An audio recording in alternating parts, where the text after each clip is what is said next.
Hello everyone, I am Tacet, and welcome to the Gems of War stream. So today, of course, one of the main things that we're going to be focusing on, or pretty much the only thing we're really going to be focusing on, is the Vault event. It is indeed the Vault event this weekend. Just double checking one thing real quick. Why does it seem like my mic is off? Well, it's not off. I mean, why does it look like it's the wrong one? Okay, never mind, it's the right one. But anyways, so, yes, Vault event this weekend. That means basically spam Explorer like crazy, or do literally anything and gain more resources. There's a lot higher chance to find treasure gnomes, as well as the chance of finding vault keys within those treasure gnomes. So you should be able to get a vault key about one every few hours or so of grinding, possibly multiple. And you'll be able to find a gnome pretty much every 5 minutes or so, pretty much, if you can win 3 minutes, or if you can win 3 times per minute or quicker. So basically what we're going to be doing is finding our lowest trait stone, and basically just farming that thing's Explorer like crazy. And currently that is red-blue. I'm going to be doing it with standard team we pretty much always do it with, except I'll be using a different hero class, the one in the title, the Orbweaver hero class. Doesn't actually matter with this team for the most part if we do or do not have half mana start. It helps a little bit, but basically with our Sunbird, how high the damage is, we can just solo it with Sunbird. So that's exactly what we're going to be doing. And finally getting Orbweaver maxed. It's exactly at 95 pretty much, just 2 off. But want to try working that to 100. Pretty sure we won't finish that right now, but we'll be working up to that point. But yeah, we'll hand out the first redeem code when we get our first vault key. So far, I haven't gotten any grinding in yet, so we're still at that absolute gigantic 0, but I'm hoping for at least 10 this weekend, if we can get lucky enough. And speaking about luck, hey, look at that, we already got a gnome. But yeah, a lot of resources to be gained. They are running rampant, so very nice to go and farm up resources. If you're doing PvP or Explore or challenges or pretty much anything, you'll be gaining a lot more resources than you normally would. Great time to go and farm trait stones, level up hero classes, as well as farm for souls. All 3 of which will give you a lot more resources than they normally would.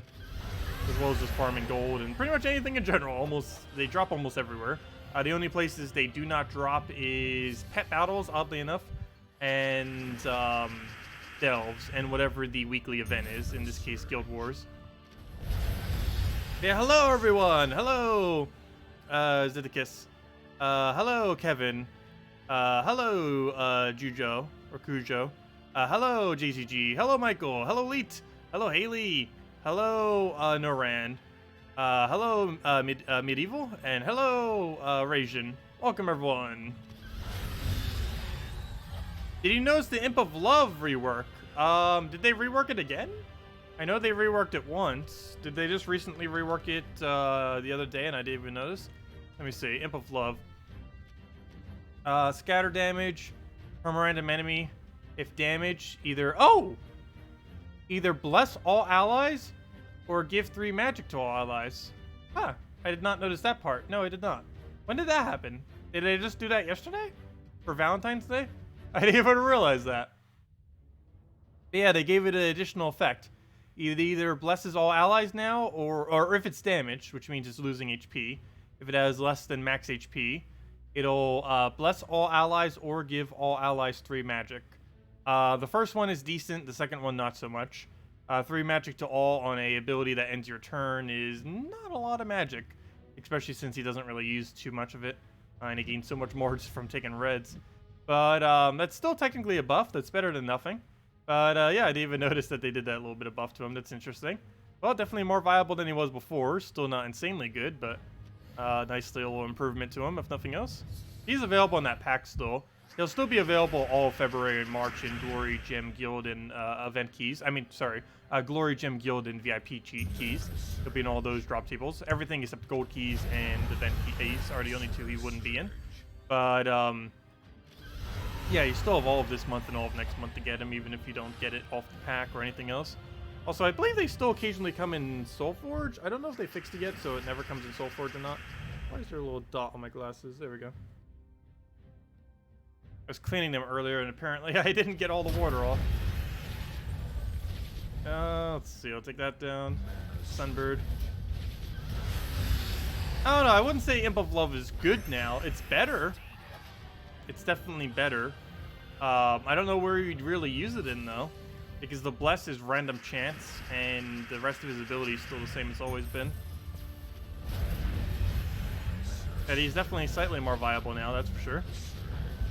Hello, Christy! Welcome. And hello, Dave and Skeleton. Welcome, welcome. And hello, Charles. What am I doing? That down. There we go.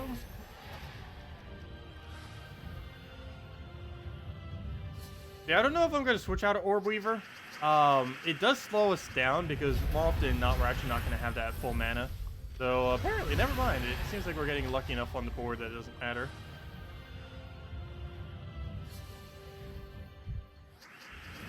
Yeah, we don't have half mana start, which does limit it a little bit. But as long as we Sunbird one shot, it's not going to come into play at all. Which is why I'm using it. Also, we're so close to getting Orbweaver maxed, I might as well do it already. Orbweaver has been sitting there forever, just asking to be maxed, and I just haven't done it yet. Same as, I believe, Death Knight. Death Knight's not as close. I think it's sitting at like 85 or something, as far as this level is concerned. Well, hopefully we get some good drops. And as I mentioned, first Vault Key will give out a code. And so far we got 1,000 souls and 5 diamonds. 5 diamonds I don't really need. Oh, well, there we go. We get another roll already. And even if you don't specifically get Vault Keys, they do have plenty of other good drops. As they'll probably prove me wrong by giving me like 2 minor trade stones. Oh no, we already got Vault Key. Well, redeem code time. Also, I did say I would use all the keys as soon as we get them. So we were at 17, so we'll go use one. Do I switch this team at all? I don't think I need to. We just throw Sunbird and it'll be fine. I think Sunbird can one-shot this with how high our stats are these days. Pretty sure it can. Move that over. Sunbird dead. There we go. Okay, what do we get from the Vault Key? Anything interesting? Ooh, orb. What is in the orb? Almost our entire drop, so hopefully something good. No! It's only a grain. That's basically like 900 souls or 1,000 souls. That is near useless. Oh well.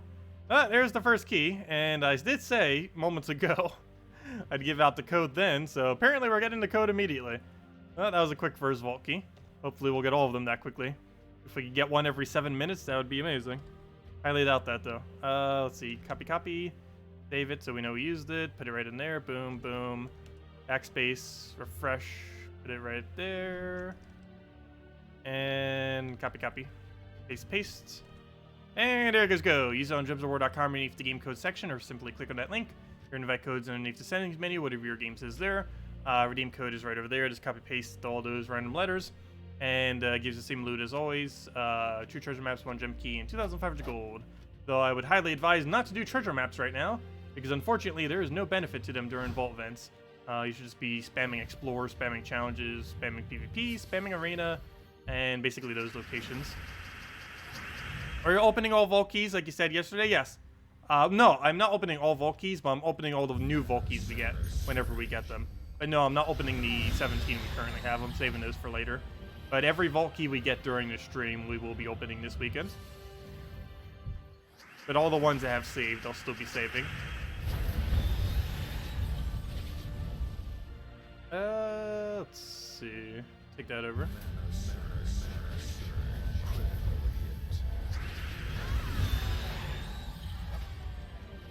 Too bad there wasn't a leaderboard for treasure gnomes on any given week. It'd be kind of interesting to see who ends up getting the most gnomes. I guess they don't have something like that just because it would be pretty luck-based. But then again, isn't so many other things in this game? There's so many things that are already luck-based. What's one more? Oh, there's that new unicorn from the other week. Already in Explorer. So those things get added immediately, so actually that's not surprising. Hello, Churros! It's just the first time I end up seeing it. It's probably because it's the first time I'm really doing Explorer since it came out. Since there normally isn't much of a need for me to do Explore other than whenever there's only really 2 reasons I ever need to do Explore anymore. And that is treasure events, or, vault events, like right now, and leveling a hero class. Which basically I just do simultaneously. I level my hero classes whenever there's a vault event. I don't really do it too often outside of vault events just because it's so much better value just doing it during a vault event that it just feels like a waste doing it outside of it. Basically Explore in general, unless I need it for a weekly task just to get it done really quickly. I pretty much only do Explore for vault events for the most part. Hello, Rue. Hello, Jordan. Let's see. Do I have a job? Pretty much YouTube is my job these days. At least at this current moment in time. I do some various freelance stuff like writing. But as far as what I make a good majority of my money from, it is actually this YouTube channel. Let's see. But I'm completely self-employed with everything I do. But yeah, this YouTube channel doesn't make enough yet to be an only means of income, but that'd be amazing if we could eventually get it to that point. It's probably going to take like another 2-3 years at current growth to have reached that point, though, unfortunately. But I still appreciate it. It's definitely really nice being able to do something like this and actually make at least somewhat decent money from it. Not like exceptionally good, but enough. Or almost enough. Not exactly yet. It's getting there. I really appreciate that you guys do watch and all that. Really helps out a lot.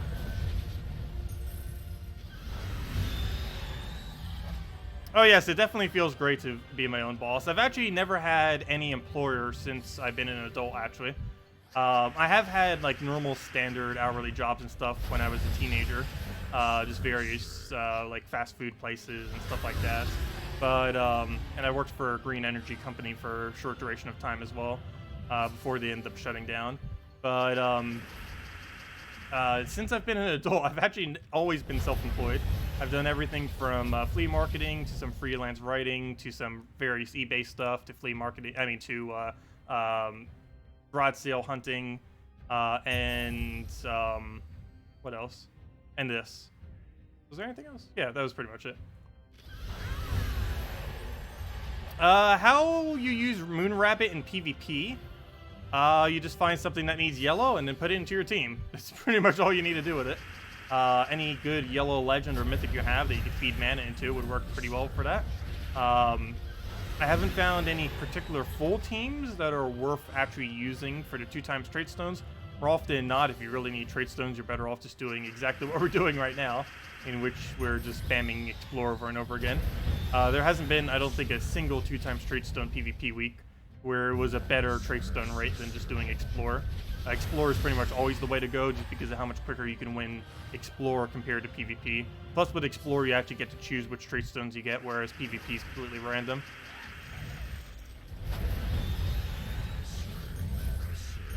Also, we're getting a lot of normal gnomes. Oh no! Hopefully we don't get a large amount of them leaving. Because you know every single one that leaves is definitely a vault key. There's a 100% chance that everyone that leaves the battle is a vault key. No, that's not actually the case. But it sure feels like that.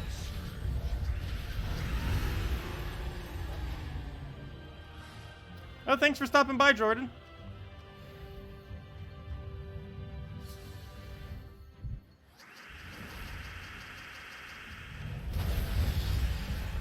Okay, we'll get that down.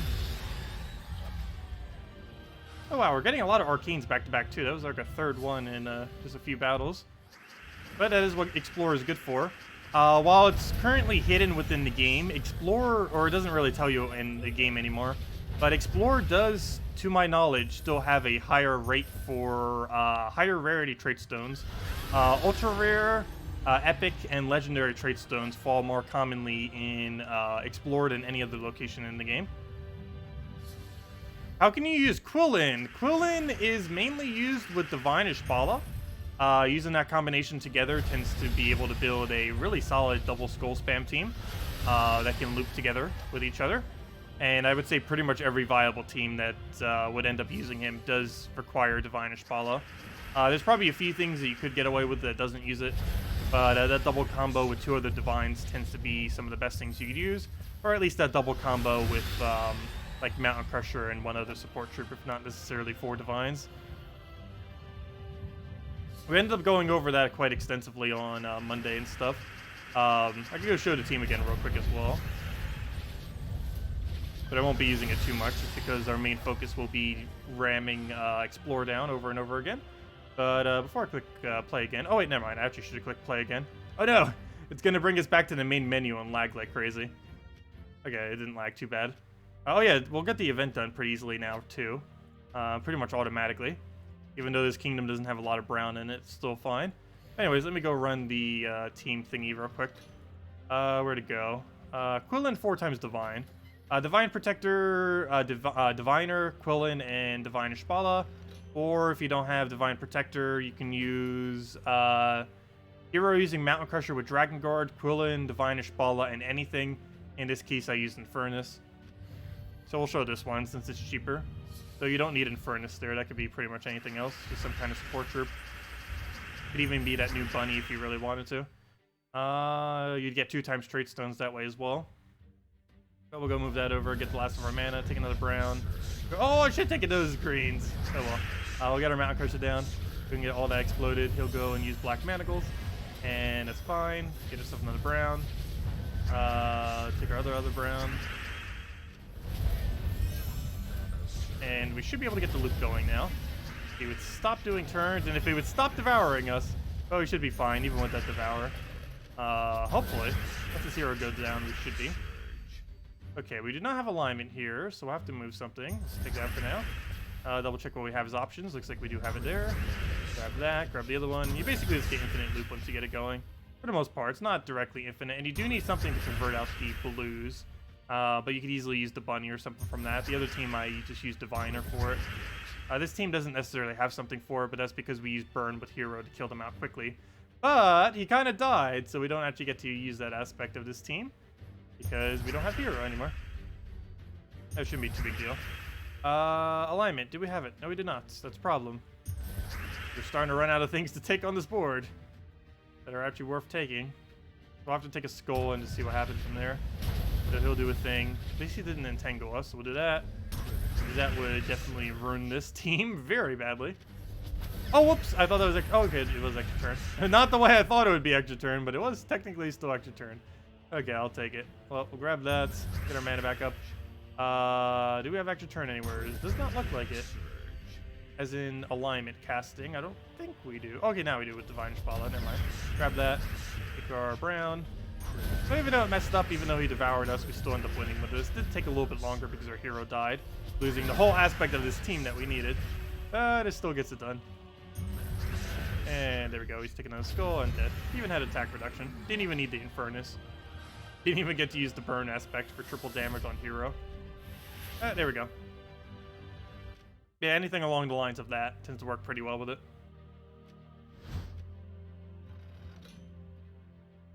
Well, back to the Orbweaver grind and the Gnome grind. The next class event is a new class. Is it? I didn't actually double check yet. I believe it might be. I forget what the schedule was on that. Let me double check.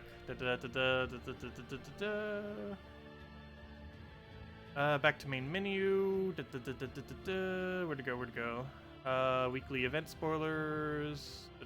Actually, it'd probably just be easier to check classes. Classes. Loading screen. February 22nd. So, yes, that is a new hero class. Oh, that's also the day How to Train Your Dragon 3 comes out, at least near my area. I think in some other localizations it already came out already. But I've actually been pretty hyped to go see that movie. Definitely love the first two. They're so adorable. But, yes, we're getting the Urskea hero class. Shield of Urskea. It'll have, let's see, was it viable? I don't think it was. What was its trees? Does it even show the trees that it has here? Oh! This was an interesting one. This new hero class that's coming out next, I don't know how viable it's really going to be, but it's going to be the tankiest hero class in the entire game, probably forever, as well as the best barrier-ing hero class in the entire game. It'll have Morale, which has... Actually, that doesn't have any barrier aspects on it. But it has Stone, which allows you to bury every brown, and it has Guardian, which allows you to start with barrier. So, yeah, it's going to be decent. Has 40% score reduction. Has 25% chance to barrier an ally at the start of every turn. And it can gain 3 to all stats if in first position, plus has Morale, which I believe has the exact same thing, Commander, which allows you to also gain 2 to all stats. So you basically gain to get 5 to all stats at the start of battle, which is kind of interesting. But yeah, it's going to be a super, super tanky first slot hero class, for sure. Best barrier hero classing. It's going to be the best... Words. Still early in the morning. It's going to be the best barriering hero class in the entire game, possibly even just troop in general. Though technically Draconian Monk and stuff will do it slightly better. But other than that, it's also just going to be the tankiest hero class. So those two aspects will be pretty nice. Some things it's lacking though is it does not have a half mana start, and it doesn't really have that many offensive options. It'll have an okay attack, but it doesn't have any boost ratios off attack or anything like that. Then again, wait. Guardian Tree does have 20% extra damage based on armor. So I guess it has a little bit extra attack in there. It has like a really average attack, but just its main aspect is just being so ridiculously tanky.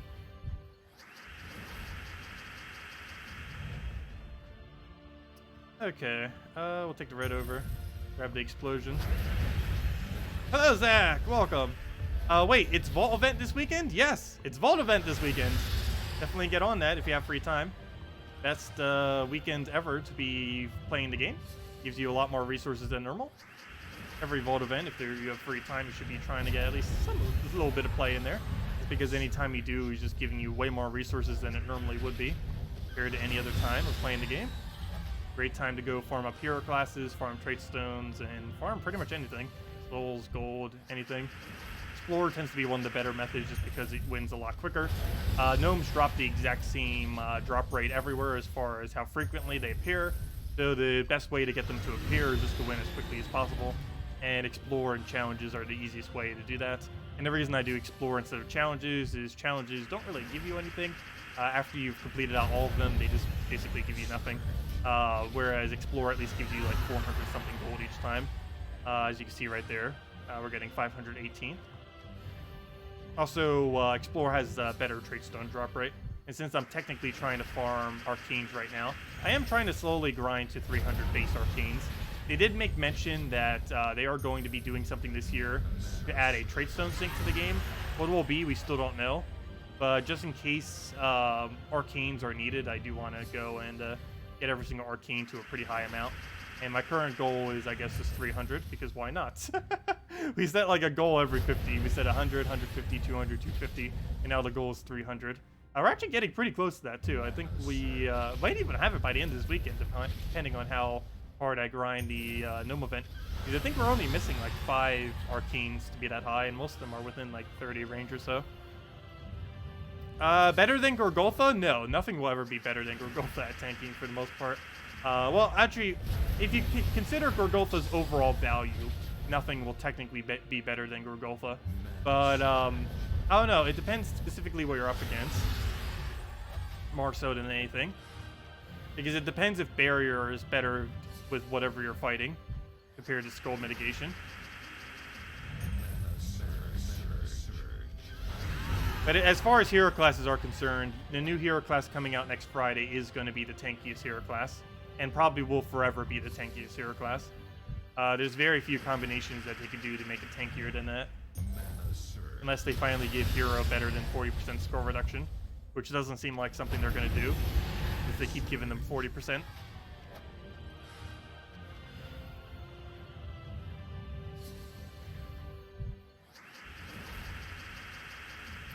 Let's see. Oh, you just saw the first two a few weeks ago. Yeah, the How to Train Your Dragon movies are pretty nice. Been a huge fan of them since day one. Is it correct that you have to complete Explore quests to find gnomes? No. If you go into quests and retreat and go back, it won't give a gnome if there wasn't one already. Yes, the other aspect is true. You do actually have to win battles. Ever since the whole gnome exploit thing, they ended up fixing a lot of things with gnomes. And one of those things is restarting a battle, you know, like entering it and then exiting it, no longer counts to refreshing the gnome. So you do have to make sure you actually win your battles. Because every single time you win a battle is basically what resets the chance of you getting a gnome, technically. If you just keep entering a battle and exiting it, it will keep giving you no gnome.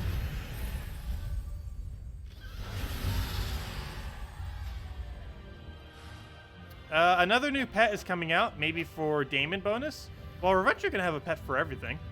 I did not recall when the next pet was actually coming out. I can go check the spoilers for that as well. Let me go check.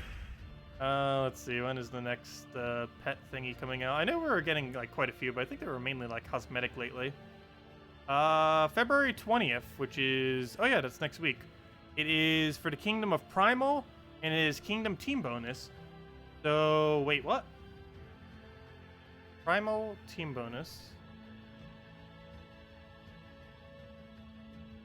Wait, does it mean Primal as in the Imps? I guess it means Primal as in the Imps. Because it threw me off for a second because it has the Primal Rift banner. But no, that's Primal as in the Imps Primal. That kind of Primal. Those 6 seasonal Imps. That pet's going to be pretty useless. At least it gives a bonus instead of nothing, though. So far in this event, you've already hit the 1000 Glory drop 10 times. Oh, wow, that is insane. Yeah, Glory Gnome's really nice. Glory Gnome is the only gnome in the game where every drop is not horrible. You can get its worst drop and it's not even disappointing because every drop is just so good. Yeah, Primal Pet's going to be pretty useless. There's not a single team you could ever build out of pure Primal. It's 100% pointless. Which Kingdom's Explorer has the best, or has the least total durability? I believe Zolkiri has the least total durability, but it has a couple annoying ones like Mana Drain and Web and stuff like that. But I believe Zolkiri has the absolute lowest durability of any kingdom. I'm not 100% certain on that, but I'm pretty sure it is. I know there's a lot of things that have high base attack in that kingdom, and anything with high base attack has low overall durability. It's weird that they do that for attack, but not for magic. But anything that has a high attack has low durability. And Zolkiri, on average, has high attack on pretty much every single troop in that kingdom, for the most part.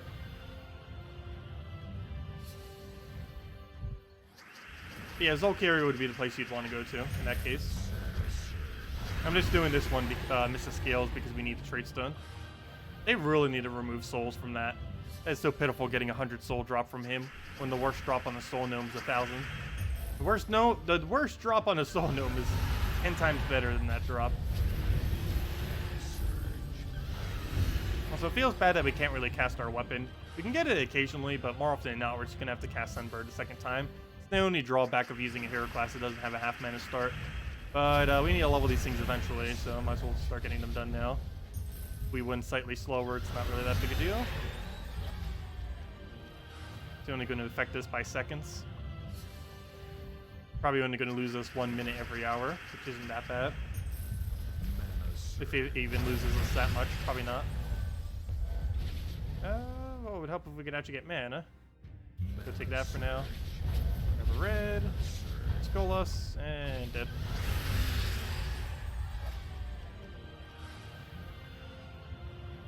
You just soul forged Infernus, very nice. Your first forged mythic, also very nice. You were going to wait for Fairish Ra, but you really sold you on Infernus. Oh yeah, Infernus is really great to have. It's fine to not have Fairish Ra. The only main reason for getting Fairish Ra is once you get it, you can start soul farming at a rate that isn't glacially slow. Well, not that it's slow normally. You can do about 20,000, almost 30,000 without it. It's just the rate of souls almost doubles by having a single Fairish Ra. So for the most part, it's more efficient to wait until you have a Fairish Ra before you start soul farming. Because some people just like soul farming early. But yeah, normally as far as crafting order, Infernus is first, and then you end up crafting Fairish Ra so you can start soul farming. Infernus is normally crafted first just because it's all well-rounded for doing pretty much everything you would ever need to do. When you're early on in the game as well as mid-game, you can pretty much throw Infernus at literally anything. If he's usable for something, you should be throwing him in it. PvP, arena, PvP, Guild Wars where applicable, every delve when applicable, and stuff like that. It can be used pretty much anywhere. The only location you wouldn't really use it in is Explore, because it's not really good for quick Explore. Sunbird does that the best, pretty much. Sunbird, Rowan, stuff like that. Really good high damage, split damage troops end up doing that best.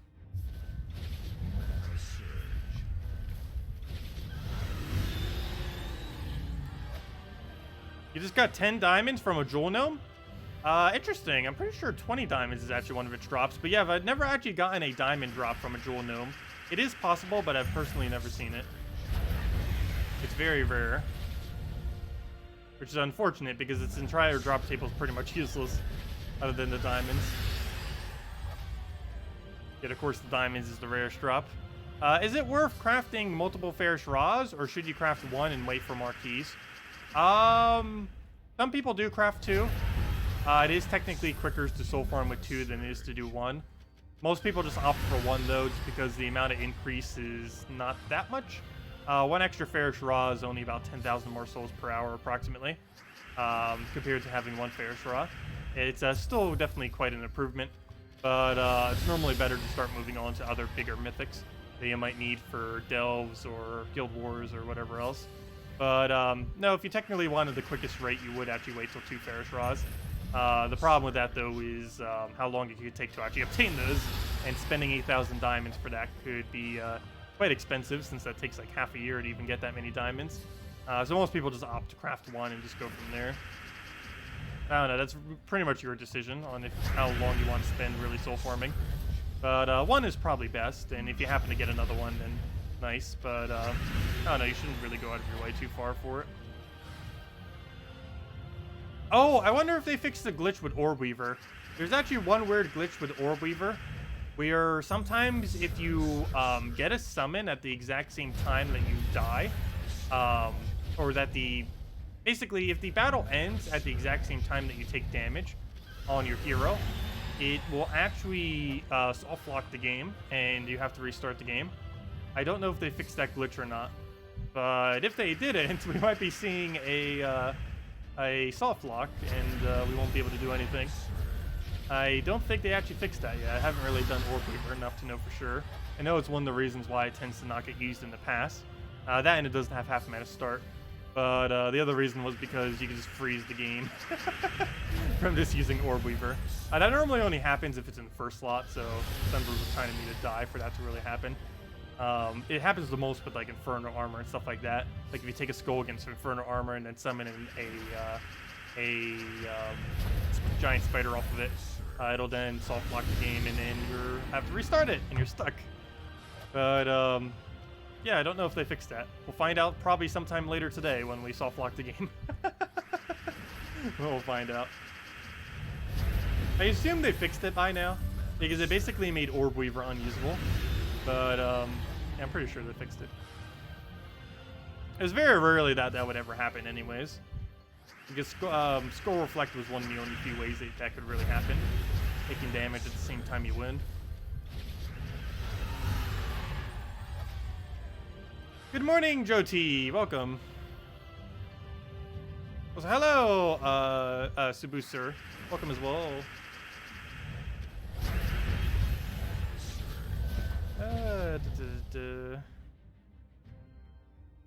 You got Dawnbringer without Ferrous Raw by farming souls and trait stones? Yeah, it's definitely possible to do so. People normally do it to just reduce down the farm time. But yes, it is technically possible to do all soul farming without ever owning a Ferrous Raw. In which case you could just farm other mythics instead and save ever having to craft a Ferrous Raw. But getting Ferrous Raws do save you tens upon tens of hours, like dozens upon dozens of hours in the long run. So since you'll eventually need to get a Ferrous Raw anyways to max out everything, or to obtain everything, it's better normally to get it later than, or it's better to get it earlier than later. Since if you're doing full completion anyways, you might as well get it pretty much as early as possible. If not your first mythic you craft, at least your second. Good morning, Aaron. Welcome. And the main reason to get Infernus first is just to have something to actually use. Because Ferrous Raw is not really usable for anything other than soul farming. It can be used for some one-shot stuff, but early on in mid-game, you don't really necessarily need one-shots for much. More important is to have something that you can use for decent damage. Because the biggest issue is most damage sources are locked behind legends and mythics. So having Infernus basically covers that, so you don't really need all the other ones if you don't get lucky off of them. Oh, he lives, but luckily we had a follow-up. Don't even need a half mana start to get it.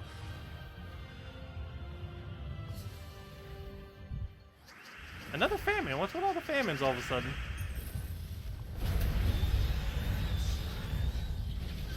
Luckily he needs so much mana before he can drain us. Not like a cockatrice or something.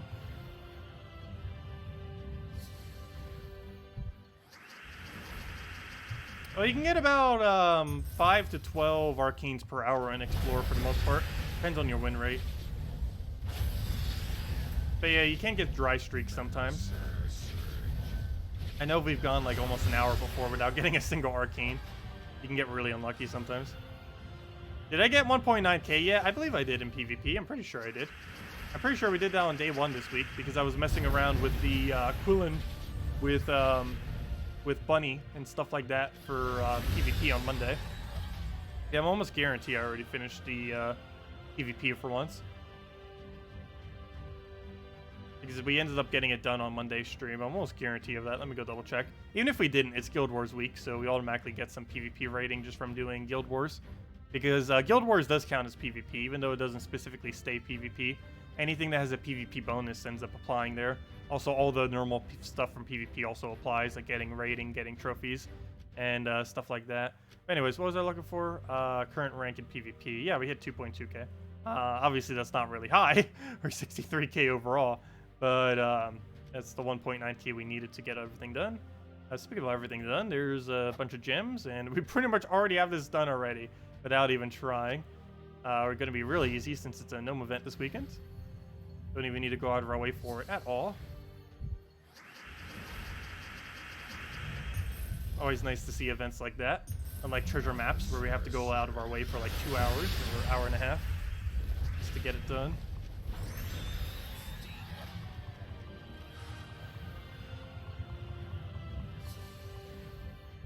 So yeah, it's definitely a good idea to go get Infernus fully traded. It's basically 12 free damage per turn, plus you get Red Storm, which synergizes really well with his ability, and helps him to constantly keep looping off his ability as well, or at least make it easier than it would be otherwise.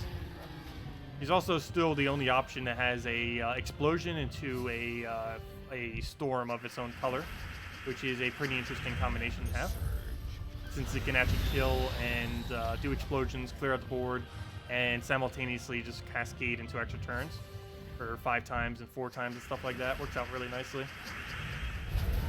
Surprised they haven't had another trooplets like that.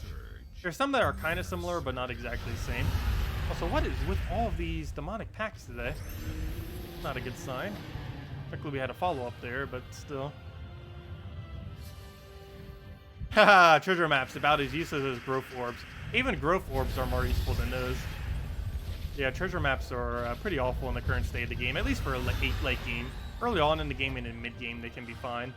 But once you reach like level 1000 plus, they become basically completely dead content in the current state of the game.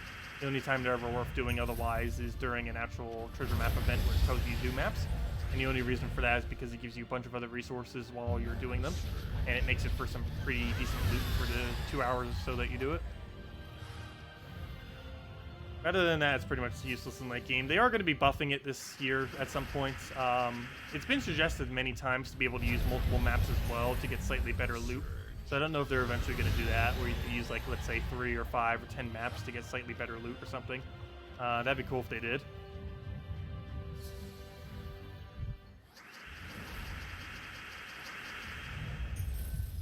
Let's see. I should let you exchange maps for prizes. There has been suggestions for them to do that too. They've never done it though.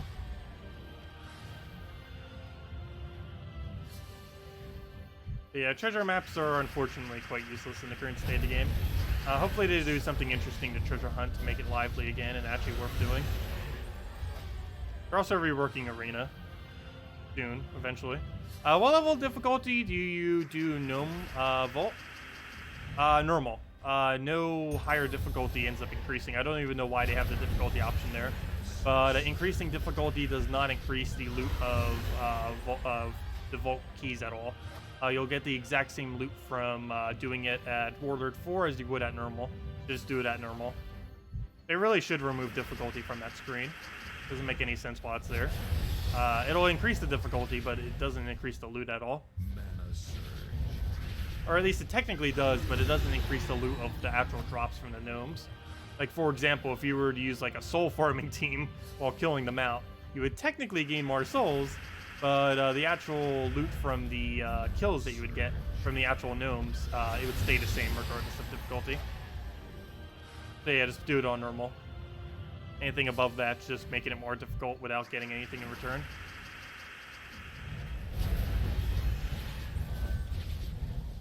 Yeah, that's been suggested too, for them to be vault keys within the vault. They really need to do something to, even if they don't specifically put vault keys in vault, they need to do something to treasure maps to actually make it worth playing them out.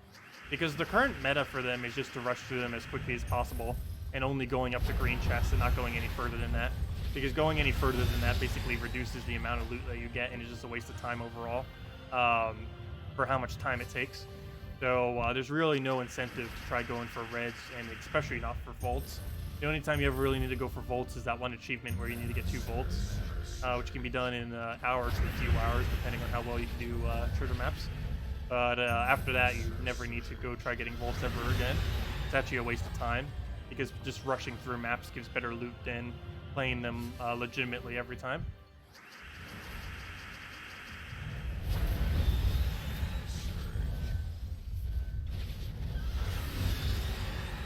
Game just crashed and made you lose the Guild Wars. Yeah, that's pretty unfortunate.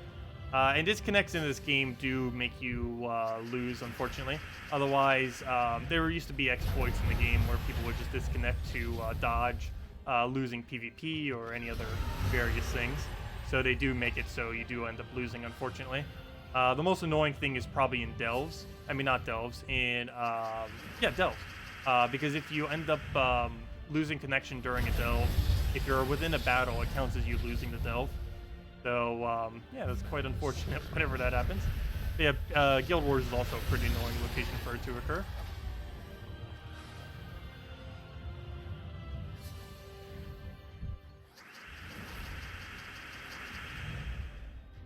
Oh, yeah, it's going to be a little bit annoying if your only mythic is Scotty, or Skady. That's definitely going to make it quite hard to actually do delves. It'll make Blue Guild War Day easy, at least, though. Or at least easier.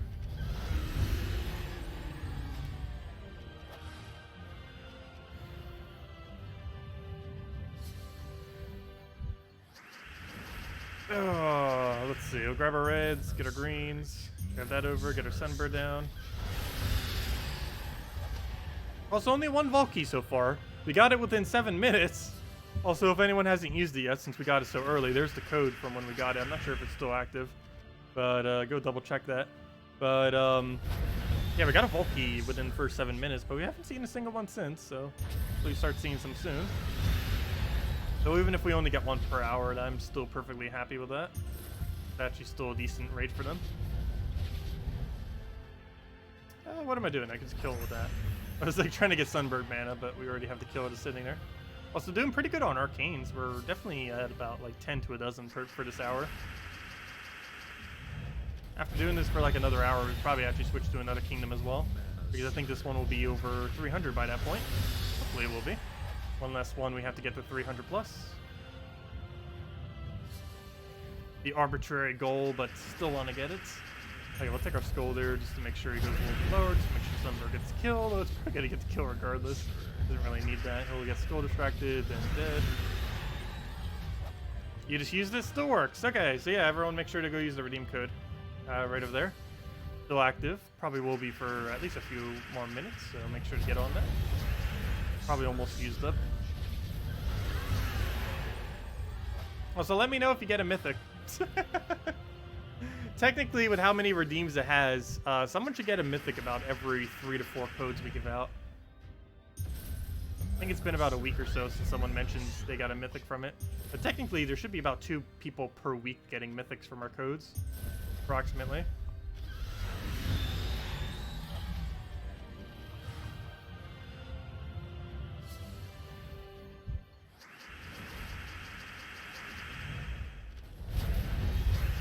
Unable to find a user with that code. Well, make sure you have, if your name has spaces in it, sometimes it's underscores instead of spaces.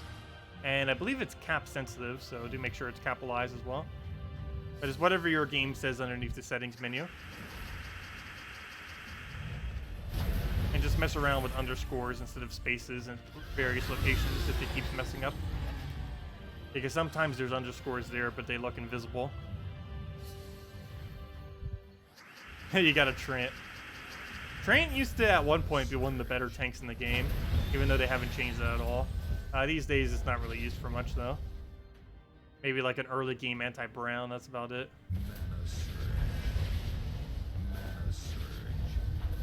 How's the gnome farming going? So far, we got 1 vault key. So it's not going horrible. Other than that, nothing really too noteworthy, though. We got like an event key, got like a few diamonds, a few other small loots, but nothing too interesting other than getting a vault key within like the first 10 minutes. Well, we haven't even been going for an hour yet, so we still have plenty of grinding ahead of us.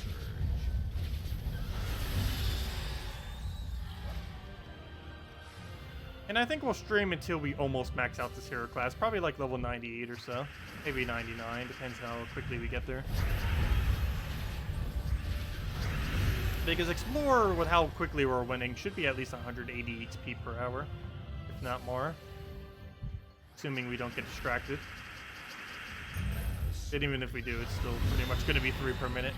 Because we're doing probably slightly quicker than 3 per minute. We can theoretically do about 4 per minute, but given that we don't have a half mana start, it's going to be slightly slower than normal.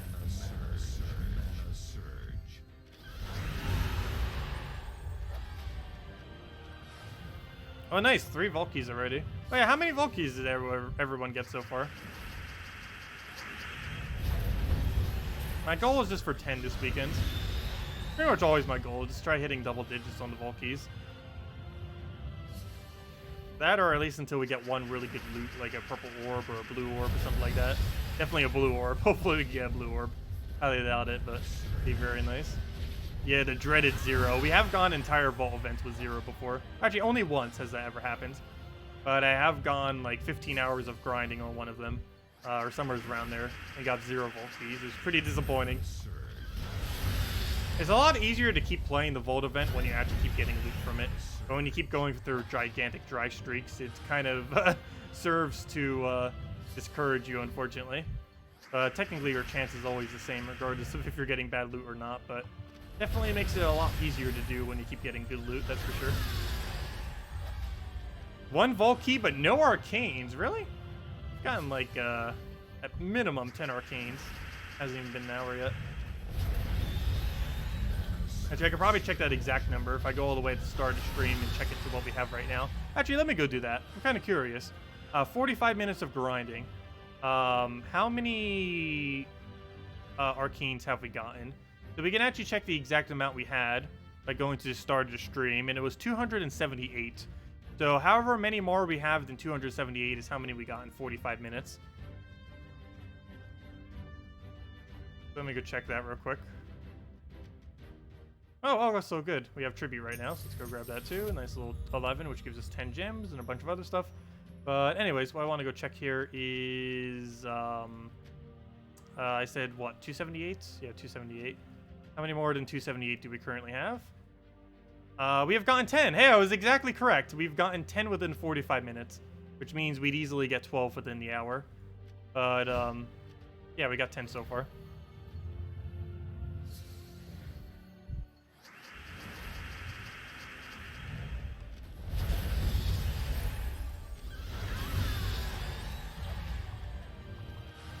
Yeah, with that being said, it takes about, on average, about 2 to 3 hours to max out a Legends, and about 4 to 6 hours to max out a Mythic, approximately.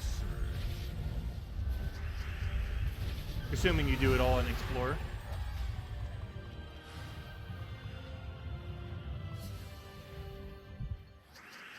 Also, more often than not for Mythics, you do use orange orbs on them. Either the smaller one on their 2nd and 3rd trait, or just one gigantic one just to max it out immediately.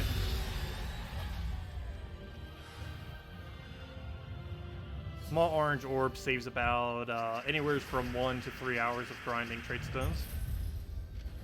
About 1 hour or so if you use it on a legend 2nd or 3rd trait, or about 2 to 3 when using it on a mythic 2nd or 3rd trait. Hey, first key, very nice. Hey, right when he said none. Ended up getting one, very nice. Yep, speaking about getting one, there's a gnome. Hopefully you have a vault key. You know you want to. Come on, let's see 2 this hour. Come on. Ah, there's one of his most useless drops, a double miner. Why is that even a drop?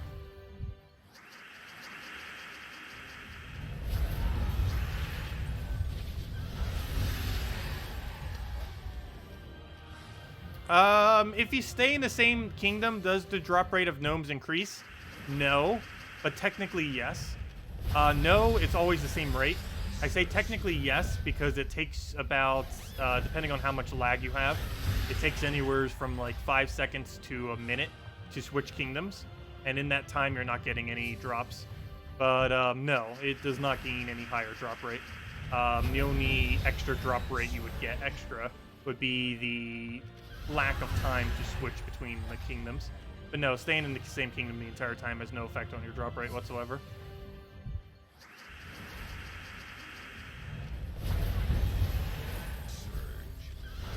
The only thing that would affect is the time you waste to switch kingdoms, which would technically lower your drop rate by a few seconds.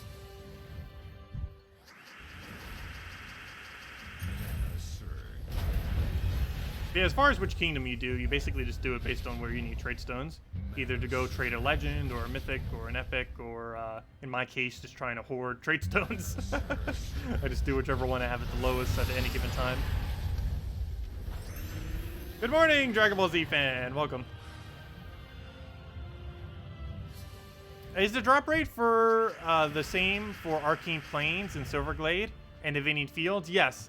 Every single kingdom that has the same trade stone has the exact same drop rates for those trade stones. There are things like, for example, Groshnok and Urskea. They both drop brown red, and they have the exact same drop rate for all their trade stones. There's no difference. The only difference is the kind of battles you see. In which case, Urskea would be the better choice, just because Groshnok has the really annoying occasional 100% chance of reviving troop, which you generally want to avoid, because if it guarantee revives, then that's not a good thing, because then you have to go cast again just to kill it. But yeah, you basically, assuming there's multiple kingdoms that have the same trade stone, you do it based on whichever kingdom is weaker. And more often than not, it's pretty much the exact same, regardless of which one you do. Because most kingdoms are about the same difficulty. Hello, Ellen! Welcome! Oh, you just got your fourth vault key. Very nice. Very lucky. Still trying to work on our seconds.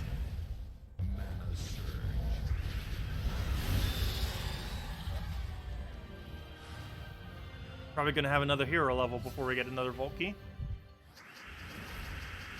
Or at least the class is almost maxed. If I'm not mistaken, let's see. I forget if it has it. If I'm not mistaken, this hero class does gain 7% instant kill on its final trait. If it has the shadow tree, it does. I forget if it actually has shadows or not.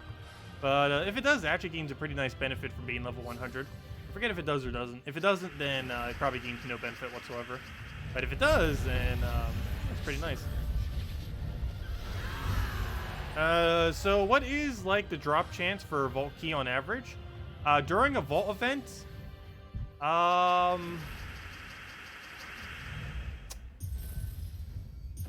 believe it's around 1 in 20 or 1 in 15. Gnome is definitely 1 in 15 or so, somewhere around there. But I believe the vault key is also around either 1 in 15 or 1 in 20, somewhere around there. As far as how many gnomes you'd have to kill before you get a vault key, approximately. Oh. For a second, I thought he dropped 3 Celestials. He only dropped 100 souls. The awkward moment when your trait stone drop is better than the gnome drop. That actually happens way too often.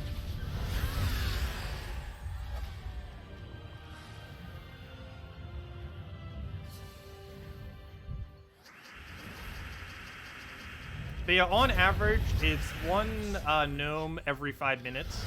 If you can win 3-minute battles or more per minute. And it's about, assuming that drop rate, it is about 1 to 2 vault keys, or it's about 1 vault key every 1 to 2 hours, approximately. It is possible to get multiple in an hour. But on average, it comes out to be about 1 every 1 or 2 hours. Exact rate, I don't know exactly. It's hard to get a lot of data on that since you would need thousands of drops. And I don't think anyone has gotten thousands of vault keys. There's several people that have gotten hundreds upon hundreds. I don't think anyone has literally gotten thousands, except the people that grind like crazy on them.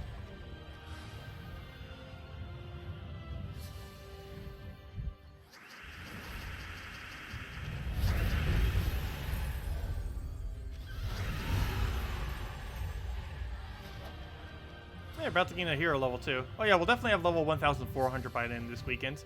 I believe we get +1 armor once we do. That's not really that big a deal, but hey, hero having 1 extra armor is still better than not having 1 extra armor.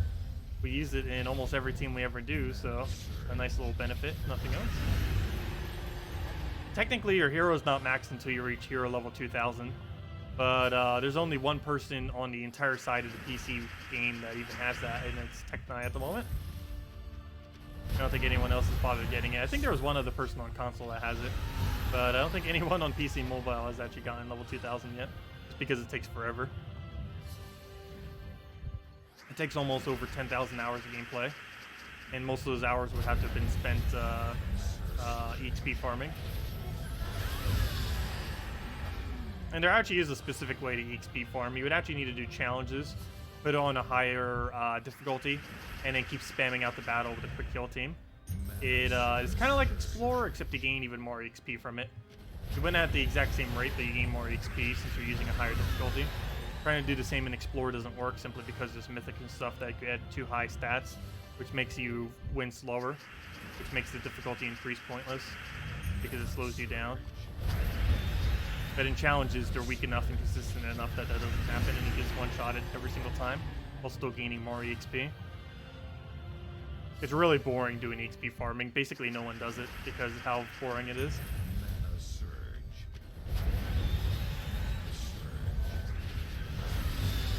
Because all you do is the exact same battle every single time over and over and over and over again. There's not even any variation with it. The same exact battle with the same exact quick kill, with the same exact one-shot kill. And there's no variation whatsoever. At least Explorer has some variation, even if it is a relatively simple battle each time. And of course, you don't get anything interesting whenever you're doing Explorer, unless you just happen to find gnomes. I guess technically doing XP farming during a gnome event would be kind of interesting, though. Because it'd be about this exact same win rate, but it would be with gnomes as well.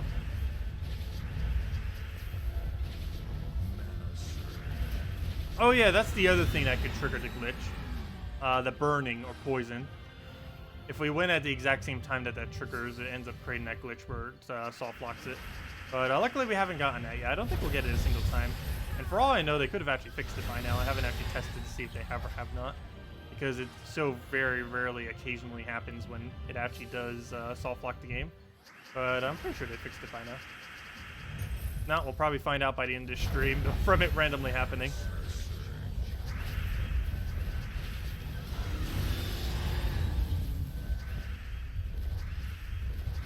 But if anyone has any questions or anything you want me to go over, just let me know. I'll make sure to do so. But of course, the main thing we'll just be doing is going on the on the gnome grind. Otherwise,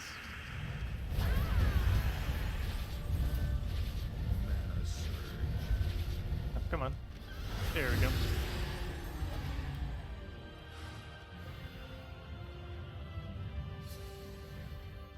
Want you to do a video on max turning maps? Event keys mumble. I'm pretty sure someone did one of that for the leaderboard. I didn't actually check out that video yet though. But someone who made like a ridiculously high, like 15 volts or something, I believe ended up going over a video on how to do something like that. But having another video on it would still be nice. Because I personally don't really go over treasure hunt much just because I am pretty average at it. And I know like the basic strategy, but none of the more advanced stuff for it. I just never really took the time to learn it just because it's the exact opposite of how the rest of the game plays. So it doesn't make much sense to really learn it. Especially with how bad the loot is for it.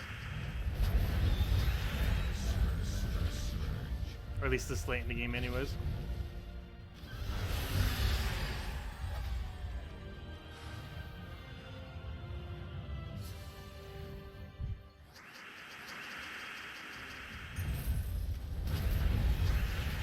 Oh, we didn't get our mana. Okay.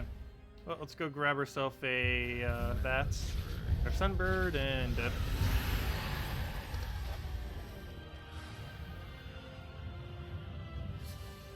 you got one where you got the 2 volt achievement, but 15 volts. Oh yeah, someone did get an absurd amount of it. It's very rare that anyone gets that high though.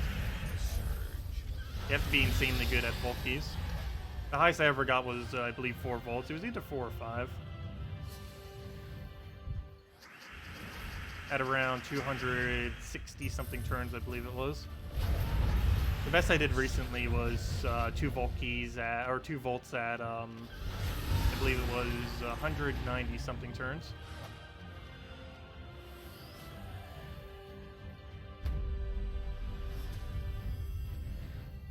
I believe that was actually last Volt Key event too, or not Volt Key event, last Treasure Hunt event. Oh, we got another gnome. Please drop a Volt Key already. Come on, make it so we get 1 per hour. I know you want to. Ah, nope, wrong key. I hate when it does that. Whenever it shows 1 and then the word key, it always seems like Volt Key. But it is the second time we got 1 event key, so I shouldn't be too disappointed with that. Event keys are still nice to have. Even though we have a horde of like 1,600 or something of them.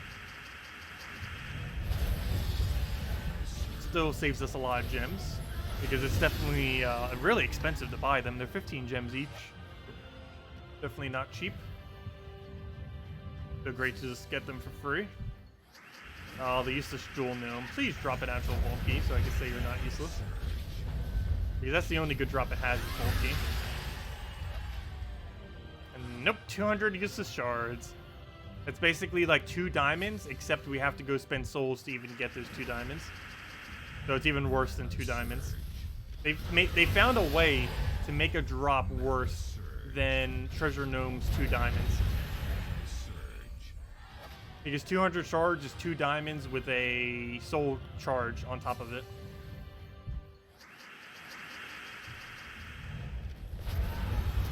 Do you get the Kit Sith pet that is active now? What do you mean by that? By active now?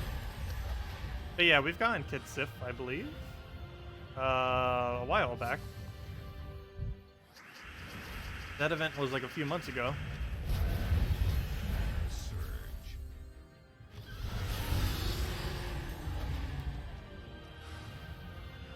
Hello, Play Game TV. Let's see. Should you upgrade all kingdoms to level 6 plus 1 to magic? Or should you upgrade one kingdom to max, level 20, and the next kingdom upgrade other kingdoms? Well, kingdoms only go up to level 10. As far as the order that you do it in, yes, you do focus on magic and attack first. Basically, the best strategy is to get every single kingdom to level 3 or 4. Personally, I do it to 3, but you could also do it to 4. It doesn't really matter too much. But get every single kingdom to level 3 or 4. And then once you do that, you focus on all the magic kingdoms to level 10. Then all the attack kingdoms to level 10. Then all the HP kingdoms to level 10. And then all the armor kingdoms to level 10. To check which kingdom is which, you just click on their kingdom page. And then see what icon it has on the bonus stat page underneath the kingdom data thingy. Actually, let me go show it real quick. But you just click on the kingdom. Come on, loading screen. You just click on any kingdom, go under the kingdom page, and you can see the stat there. But yeah, you go in order of magic, then attack, then HP, then armor. Start them all at level 3 or 4, and then go to level 10 for each. Let's see if I could ever get the loading screen to finish. Great time to drink water, I guess.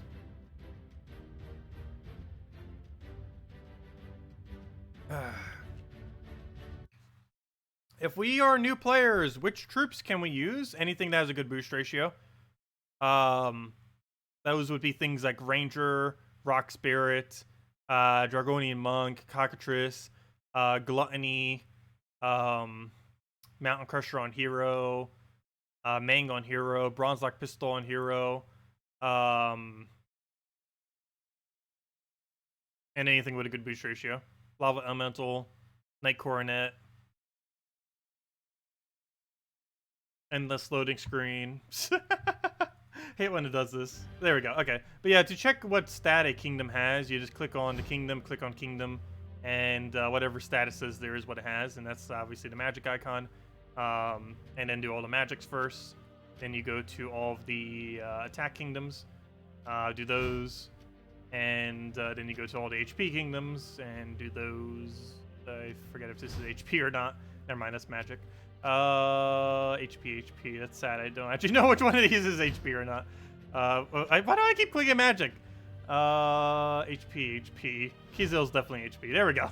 Then do all the HP kingdoms, and then you do all the armor kingdoms. In that order. Up, and we're already done with the event. Another 9 free event keys. What does that bring us to? That brings us to 1,763 event keys. There's a lot of event keys. Oh, did I do this pet yet? Oh, no, I did not. That's what you were referring to. Oh, no, let me go do that. Oh, thanks for reminding me. I understand what you mean by what you just said now. Whoops. Yeah, I didn't realize what you meant until I saw that. Thanks for reminding me. Unfortunately, there's no gnome chance here, but I do need the pet, so I might as well go do it. But yeah, I would have forgot if I didn't see that right there, or if you didn't remind me.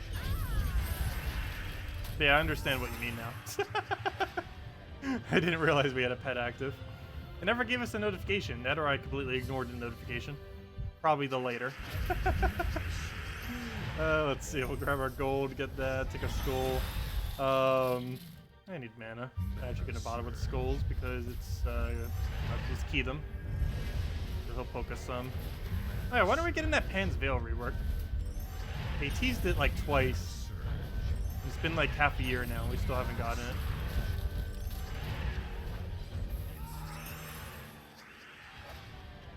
Every single kingdom needs a rework. Like slowly over time, they need to just start reworking every single kingdom. Like all the older troops that are completely dead content. Some of which have always been dead content and have never not been dead content.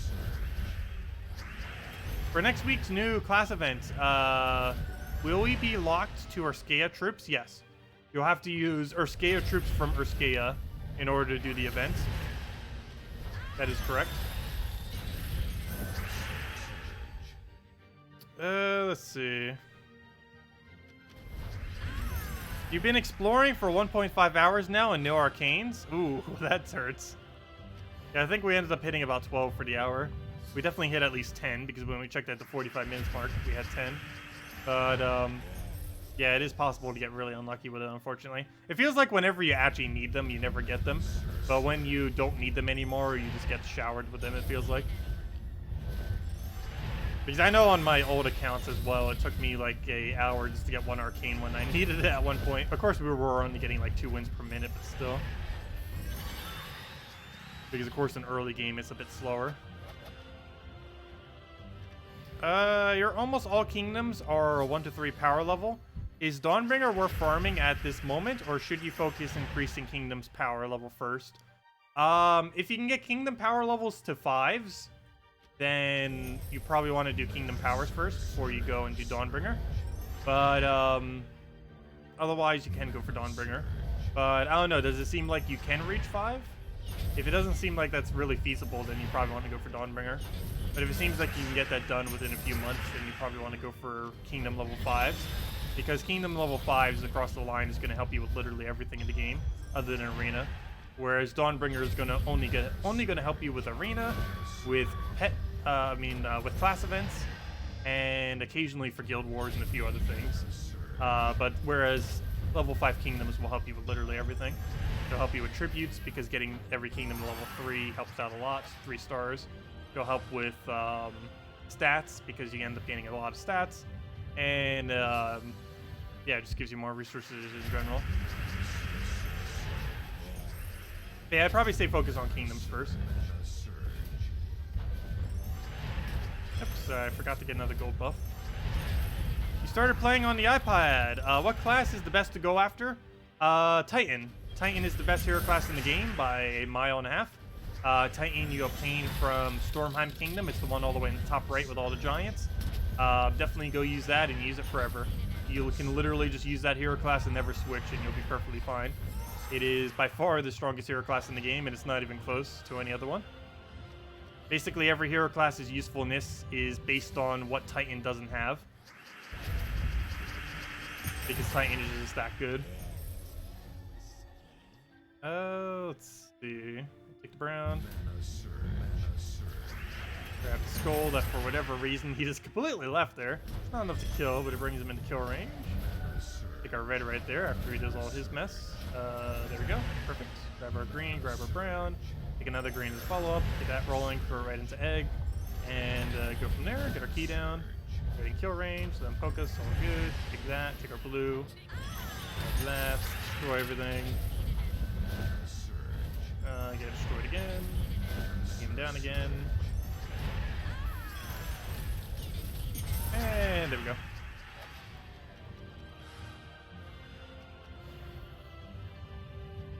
Hello, Daniela, welcome. Do you think it's better to tell newer players forget about Dawnbringer early on and just get kingdoms to level 10 first? Well, definitely get kingdoms to level 10 first. He was referring to star levels, though, which means leveling up troops. Because it's always a dilemma between leveling up troops or getting Dawnbringer. Normally, it's better to level up troops first, though, than getting Dawnbringer. Dawnbringer is one of those things that you kind of get after you've done everything. Well, it does seem tempting to want to go for it because it's such a good weapon. And a lot of the areas that actually use the weapon are early game locations. Unless you're planning on farming like all your souls in Arena, there's really no point in trying to get Dawnbringer too early. The only instance I would say rush Dawnbringer is if you're completely planning on skipping Ferris Raw for whatever reason. Because the best soul farming rate with 0 Ferris Raw is technically Dawnbringer Arena.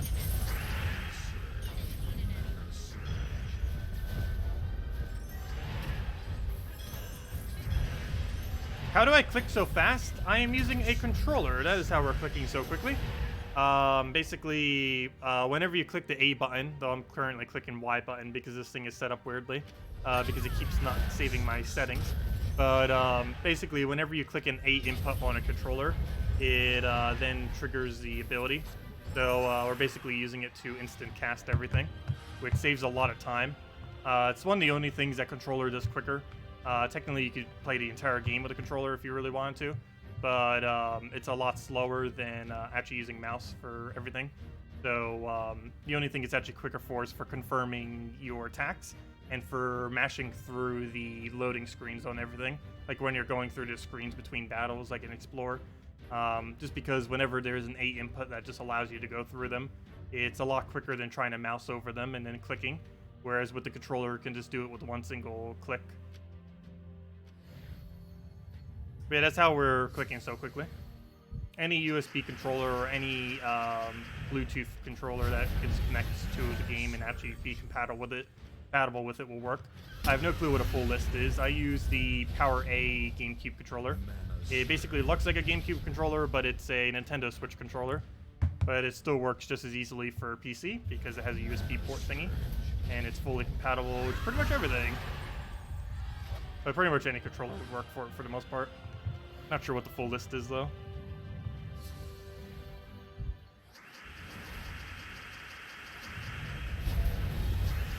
Okay, I'll go get Sunbird on it. Get a... what else do we need? We need Sunbird. Oh wait, why am I using this in, what's it called? In Dungeons. This is not the team we should be using in Dungeons, but since we already started, might as well keep doing it. We have one more battle anyways.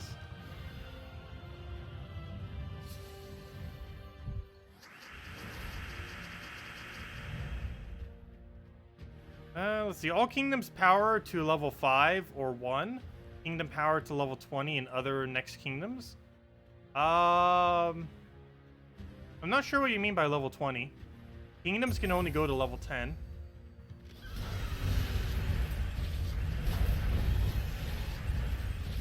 But basically, you get power level to... well, there's basically 2 different power levels for every kingdom. There's the one that you get with gold, which goes from 1 to 10. And then there's the star level that goes from 1 star all the way to technically 20 stars. But it's currently impossible to have 20 stars on any kingdom. The highest stars any kingdom has is White Helm, currently at, I believe, 14, if I'm not mistaken. But as far as the one that you use with gold, you basically get every kingdom to level 3 and then get them to level 10 in order of magic attack, HP, and armor.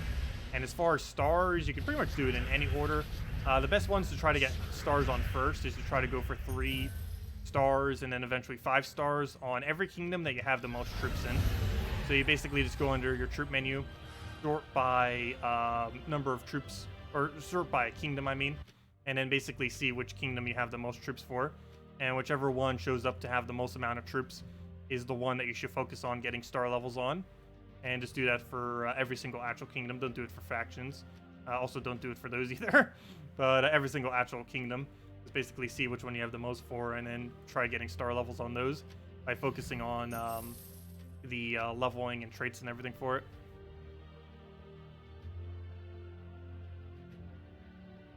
Let's see. I have a friend that speaks French. I unfortunately do not speak it at all, but I should probably start learning it some. Because it's always annoying when people speak a different language around you, and then you have no clue what they're saying. That is always very annoying. I'm curious. Anyways, what were we doing? Oh yeah, go back to Mrs. Scales. Still got a lot more to go do there.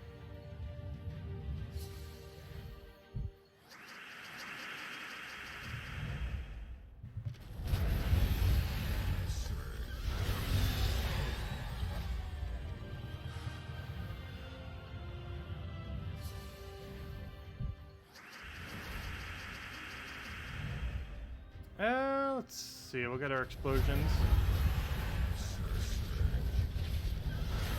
You mean like the actual raids? There is a raids game mode, but it's not actually like raids, or not like the traditional sense of raids. The closest thing that is basically the traditional sense of raids in Gems of War is oddly enough not even called raids. It's the game mode called Tower of Doom, which we'll have in 2 weeks from now.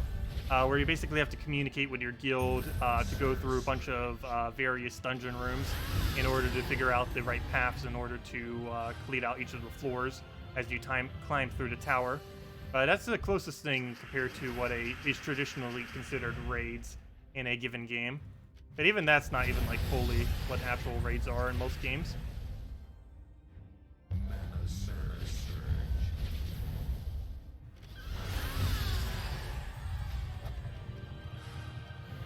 Hey, another arcane, very nice.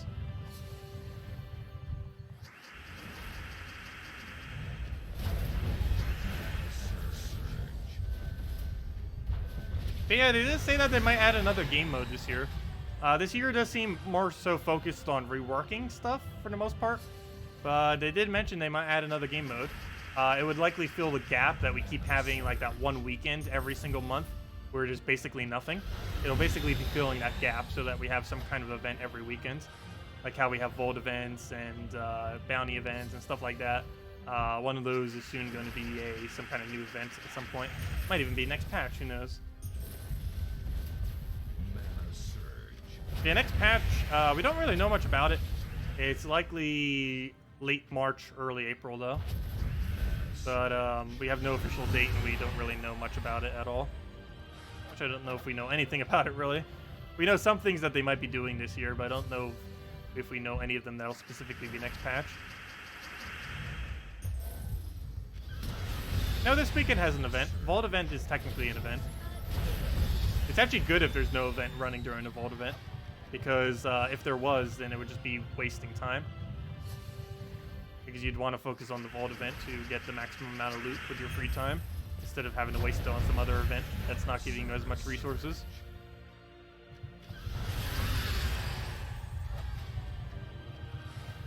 For example, if there was like a class event during a Vault event, there'd be like no point in doing the class event simply because the Vault event would just give so much better loot than the class event. You're also farming Mrs. Scales? Yeah. It's one of the weaker ones as well. Not the absolute weakest. I believe Zolkari is the absolute weakest. But it's pretty far down there. Only reason I'm specifically here is for the trade stone, though. That's the only reason I ever do any specific explore. It's for the trade stone. Actually, in about another half an hour, we could probably stop with Missile Scales. We should be pretty close to 300 by now. We were at like 288 earlier. So we've gotten at least a few arcanes since then.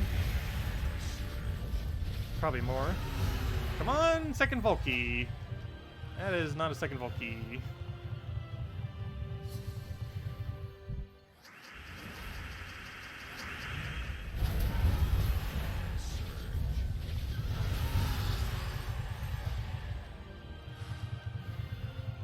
Keep your fingers crossed for the game mode being lock picking from Puzzle Quest 2. Oh yeah, there are so many mini games from Puzzle Quest 1 and 2 that they could bring over.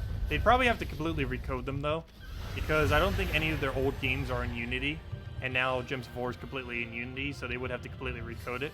But they have a lot of fun minigame concepts from their previous 2 games that they could implement into Gems of War that they still haven't yet. It'd be really cool if they did. They'd probably have to start from scratch for them though, but at least they have a concept to work from, if nothing else. I'm still really hoping for Puzzle Quest 3. They're either being really secretive about it, or they're just not working on it. And I really hope they're doing Puzzle Quest 3 in the next few years, or sooner. I feel like they're probably not, just because Gems of War is racking in so much money. But, I don't know, you never know. Because whatever the next Puzzle Quest is will be probably their most popular Puzzle Quest ever, just because of how popular Gems of War got. It's kind of funny because Gems of War basically started with all the people that knew about Puzzle Quest, and then it's basically going to be the other way around, where everyone's going to learn about Puzzle Quest because of Gems of War now, at this point. But pretty much this entire game's player base when it first started was pretty much just everyone who knew about Puzzle Quest. Like a few other people, like myself, who didn't know about any of it. I didn't even know the match 3 genre was a thing until I started playing this game. How does team score work? It's complicated. It is based on so many factors. It is based on your total amount of stats. It is based on the amount of trait stones you have. It is based on the amount of traits you have. It is based on your hero level. And I believe that's most of the factors. But basically, the only thing you need to know is the more kingdom upgrades you have, the more troop upgrades you have, and the higher your hero level is, those combination of things will make your team score higher. And more often than not, the harder battles, or at least the higher overall stat battles, are the ones with higher team scores. So naturally, higher the team score, the harder the battle would be. As far as the exact calculations, I have not the slightest clue. But just getting those 3 factors higher would increase your team score. It's basically, the only thing team scores really use is just to quickly gauge how hard the enemy is. And that's about it. It's not really useful for much else.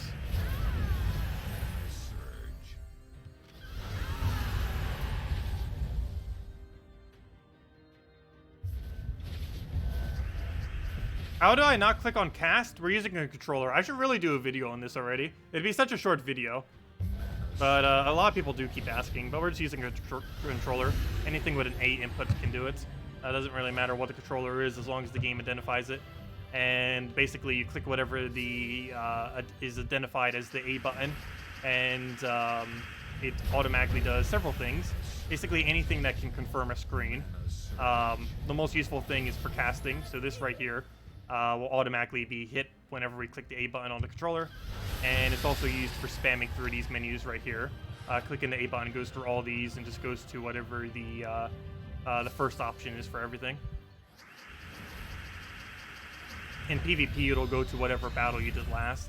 So for example, if you just did a 2-trophy battle, it'll keep going back to 2-trophy battle. You spam click it. How many have we already gotten? We've only gotten 1 vote key so far. Gotten like 15 arcanes though. And we should almost be level 97 on hero. Oh, never mind, we already hit 97. I didn't even notice, Phil. Well, apparently we'll reach 98 soon. Oh, you know what? We might actually be able to get it max this stream. Or at least pretty close. Should be able to reach 99, maybe even 100. Oh no, maybe we do go all the way to 100. Might take like an extra half an hour to an hour, but I think we can get it done.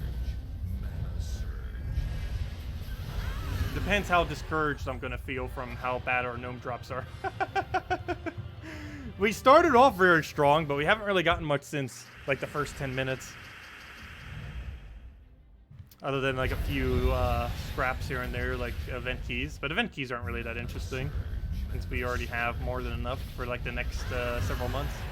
Actually, we almost have enough event keys to last for the entire year at this point. Even if we don't get a single extra event key between now and the end of the year. Question, what to use in the farm team if you do not have Forest Guardian? You can use Rowan in second slots, would be your option. And just run a Sunbird into a Rowan. You cast Sunbird and then you cast Rowan. Oh, you finally got Glory Gnome. Very nice. The actual player-owned version. Of course, there's no point in actually owning all the gnomes, but for collection purposes, it is nice to have at least one copy of each. Because why not? There's really no purpose in owning them. The only actual gnome worth owning, of course, is Cedric. In which case, you only need about 2 copies of him. Or so just 1, but 2 is occasionally used with Bronze Dot Pistol.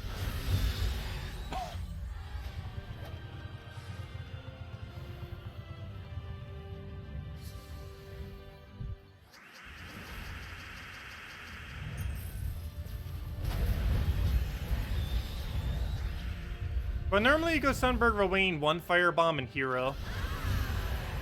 Because there's almost always a reason to gain Hero EXP. Unless you have literally every hero class maxed, you generally want to be gaining some hero XP while doing Explore, just because it has one of the quickest EXP rates in the entire game, other than doing spam challenges, but they're both about the exact same speed anyways. Also, that's the first Glory Gnome we've gotten all stream. It's been an hour and a half and we somehow only gotten 1 Glory Gnome. And it dropped the worst possible drop as well, but still a decent drop, nonetheless. You don't want hero EXP? Oh, okay. Oh, you're deliberately going without it? That's interesting.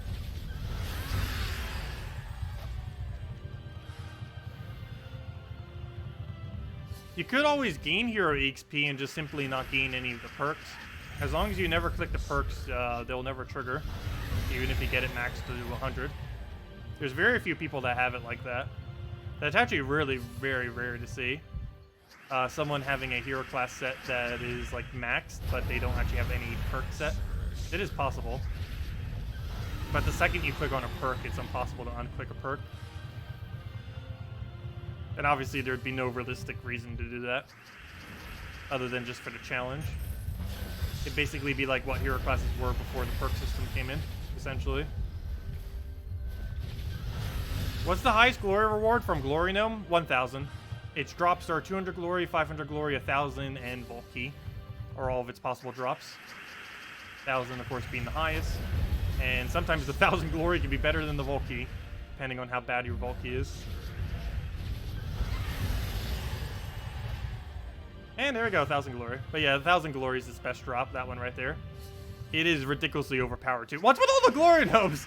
We went with 0, and now we just got triple back to back to back. That's funny. Yeah, we just got more glory than within 1 hour of... Wow, double back-to-back 1,000 glory. That is insane. Can we get another one? But yeah, the quickest rate of... Wow, we just got 4 gnomes in a row. Unfortunately, that's a useless gnome.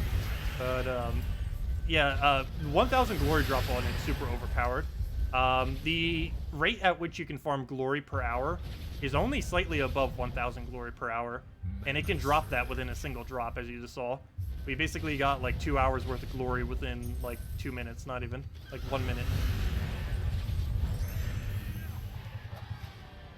Hey, it dropped Volkey! That's its only good drop. Literally every drop it has is useless. Let me actually screenshot that. I think that's actually the first time we might have gotten a Volkey from a Jewel Gnome. Every drop it has is useless other than Volkey. So yay, second Volkey off of the gnome that only has Volkey as a good drop. So that worked out perfectly. 2 1,000s into a Volkey. Or 200, 2 1,000s, and a Volkey. So within like a minute and a half, 2 minutes, we got 2,200 glory and a Volkey. That is a very productive 2 minutes. If it would ever back into the next screen. I hate when it lags. You'd think they would have fixed this by now. I would prefer troop menu lagging than the main menu lagging every time I go back to it. A lot more annoying it being like this. Why did they never release Valentini for free? They did it with all the cosmetics. I'm not sure why they didn't actually do a little event for the Valentine's Day one. But yeah, they did do it for most of them. I think there was like 1 or 2 other ones they didn't do it for. But yeah, they didn't do it for the Valentine's one, for whatever reason. Anyways, we got a Vault Key, so let me go open the Vault Key we just got. Hopefully it's not useless. Though then again, even if it's the most useless drops possible, it is technically still better than anything a Jewel Gnome could have given us. So it's still okay, even if we get the worst drops possible. Hopefully that won't be the case, but let's see. How productive was these last few minutes? Whoa! That was a productive few minutes. 2,200 glory, a gem key, 200 gems, 4,000 gold, and a major orb of blue. Please be blue. It can't get any better if it was blue. No! It ruined it with an orange. Come on, all that good luck and we ruined it right at the ends. Oh well. We can only keep up that much luck for so long. I forgot to claim the pet. We did all the pet battles, I just forgot to claim the reward for it. Anyways, back to the grind.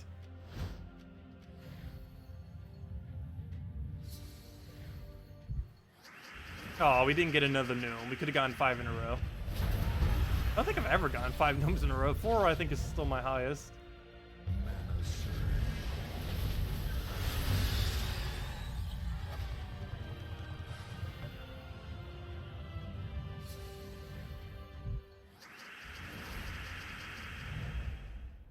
Oh yeah, Siplon did start posting videos if any of you guys want to go check him out. Which does remind me, I need to start doing that again as well. I just really haven't had as much time this new year yet. Don't worry, I will be getting around to it. But, yeah, I don't know. Actually, other than, like, the normal standard videos, I haven't really been doing any videos at all. Like, guide-like videos. I do need to get back on that. No worries, I will be doing that again. Soon, TM. Let's see. Okay, we'll move that over. Grab a red.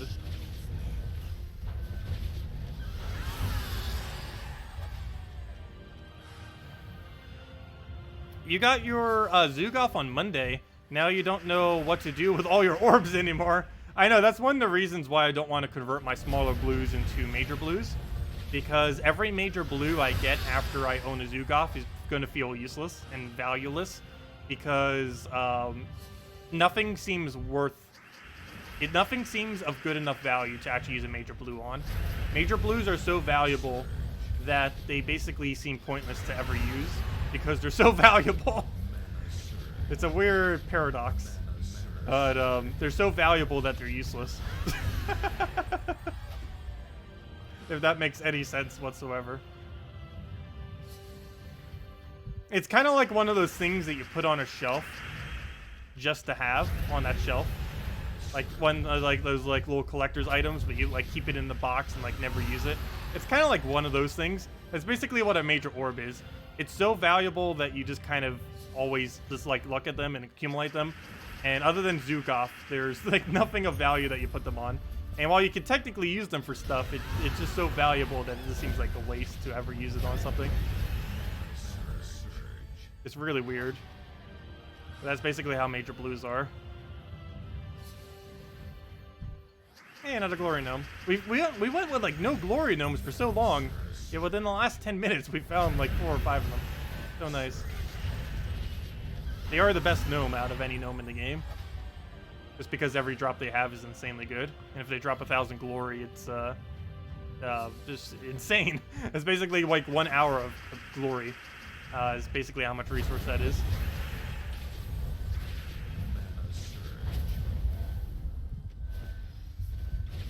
See you, Siplom. Have a good day. I'm gonna go play table tennis. Wait, table tennis? Doesn't it have a proper name? Isn't that called, Oh, now I can't even remember what it's called. Table tennis has a proper name, doesn't it? Wow, why can I not remember the name of that? I know you guys know what I'm trying to say. I just can't remember the word for it. Wow, why can I not remember the word for it? It's gonna drive me crazy now. Someone has to know what I'm trying to say. Ping pong, yes. Wait, is table tennis actually the proper name? I thought ping pong was the proper name. Or is that just what everyone in America calls it?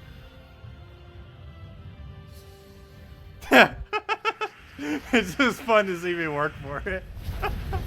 Yeah, ping pong's what it's called, thank you. I would honestly never have remembered that.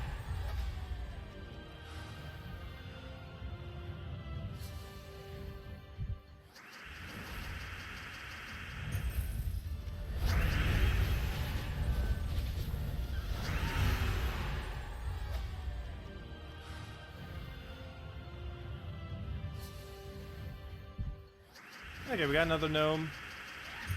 Hopefully something good. He does have a few good drops. He has some of the worst drops as well as some of the best drops. It's kind of weird. Like, he has 3 gem keys, he has 20 gems, he has 3 event keys, but then he has things like double minor trait stone, 2 diamonds, 100 souls, and stuff like that.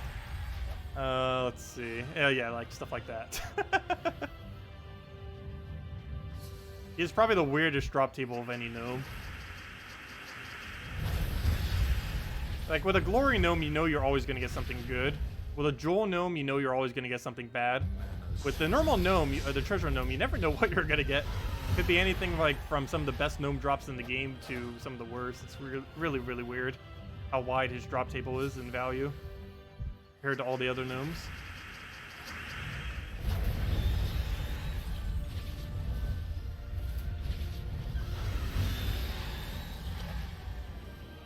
Ping pong can offend some of the easily offendable.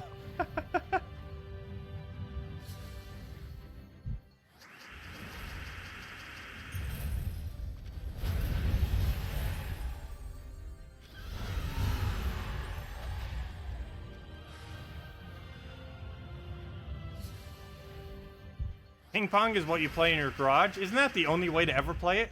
Either in a basement or a garage. That's where pretty much everyone has their ping pong table set up. Like, where else would you have it set up? There's like no room in most people's houses to have it anywhere other than those 2 locations. Either on the side of the garage so you can put it down, or just somewhere in the basement. Look at that pet we already have maxed. We've had it maxed for pretty much forever. I say that and watch, it's probably not maxed. I say that at like about a few pets, and then I realized later on, it's like, oh wait, I didn't have it maxed yet. I may have to go double check. I'm almost guaranteed I've maxed it, but there's a ever so slight chance I haven't, and that's just one of the many pets I'm like, oh yeah, I already maxed it. Yet I find out like months later, it's like, oh, we still need like 5 more copies of it. I'm almost guaranteed I maxed it though. Like a 98% chance we maxed it. But I'll go check. Oh, also we got an arcane. Nice. Also, with that arcane being said, let me go double check trait stone amount too while we're at it. See, have we maxed this? The answer is yes. Okay. But while we're here, let's go check. Do we still keep doing Mrs. Scales? How many are we at? We started with 278 and we currently got to 294. So we'll keep going for a little bit longer, probably till the end of this hour. And then we'll be pretty close to 300. And then we can go move on to a different color, like maybe yellow, blue, I guess. Actually, what is the next color? Excuse me. Other than pure red. I don't know if I want to go do pure red. Let's see. Other than pure red, what's our next lowest? It looks like, oh, arcane lava. Oh, not arcane lava. All locations for it are annoying. I think Urskea is the easiest one. I guess we'll do Urskea for that then. Yeah, we'll keep doing Mrs. Scales for now. I don't want to change the scenery yet. But once we get to about 300 or so, though there'll be no way to really know for sure when we actually reach that point. But at about that point, I guess we'll go head over to Urskea and start farming all of the brown red that we need from there. What am I doing? I should go for a firebomb already.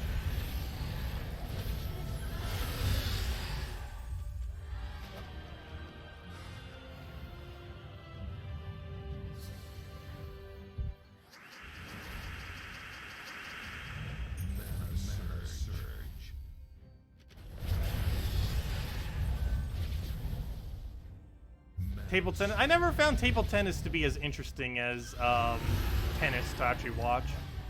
It's more fun to play table tennis, but I personally feel like it's more interesting to watch normal tennis than table tennis.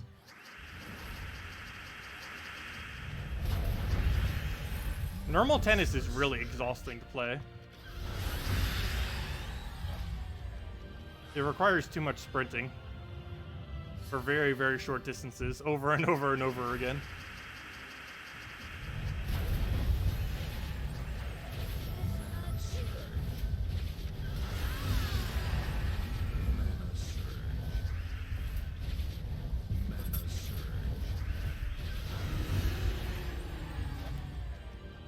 Hey, another arcane already. Well, that didn't take long.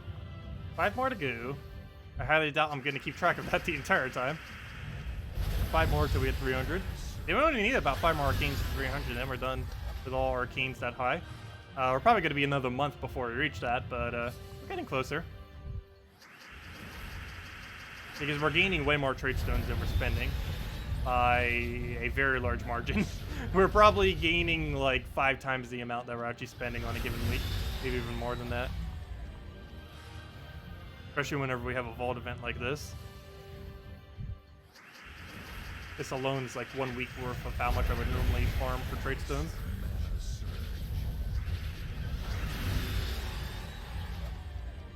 Hey, third Valky, very nice. Okay, let's go use it. Hopefully something good. Last Valky was okay. We got a major orange from it, which was disappointing, but everything else was good. We got a gem key, we got 20 gems, and some other loot with some gold. But let's see what we get from this. First Valky was pretty pitiful. Second one was okay. What is this one? Hopefully even better. Okay, we'll throw Firebomb down. Sunbird, something as always. Boom, dead. Come on! Loot that isn't horrible. Potentially. 5 gems is the only good drop unless the orb is good. Come on, blue or purple. Nope, another orange. No, we're gonna have an orange streak again. Well, at least we got 5 gems from it. Better than nothing.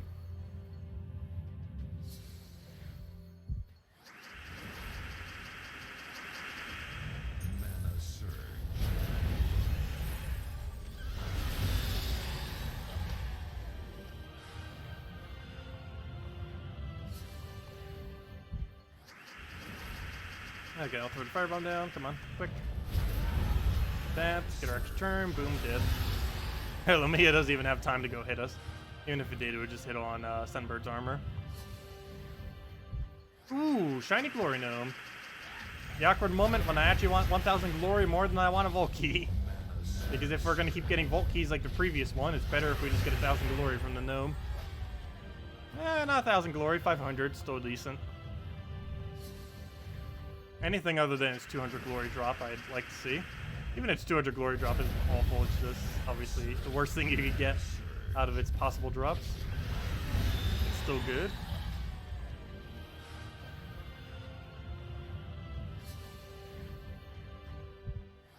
Oh, I almost never use Discord these days, by the way. Very, very rarely.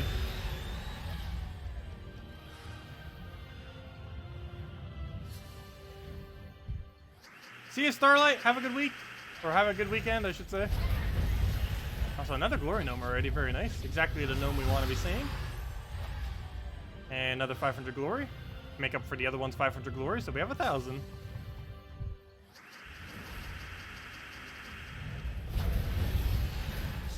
At this rate, we're going to reach 2 million glory if we keep getting this much glory. Actually, how much glory are we currently sitting at? Oh, so that's funny. I never even realized that. This screen still shows gold from back when these battles used to cost gold instead of free. Never mind. We're actually far away from 2 million. I thought we were a little bit closer than that. Wow. I guess it is because we're spending several thousand glory each week on some of the weeks when we go and max out the troops, like this week. End up throwing down a few thousand. Whenever it's a common, we throw down like almost 20,000. But yeah, we're getting there. Almost 1.2 million. We almost have a Dawnbringer's worth of glory. If souls were glory, we almost have enough to craft Dawnbringer out of glory. Of course, that's not a thing, but that's about how much we have. We should use that as a metric of measurement. One Dawnbringer is 1.3 million of something. We should start measuring things in Dawnbringers.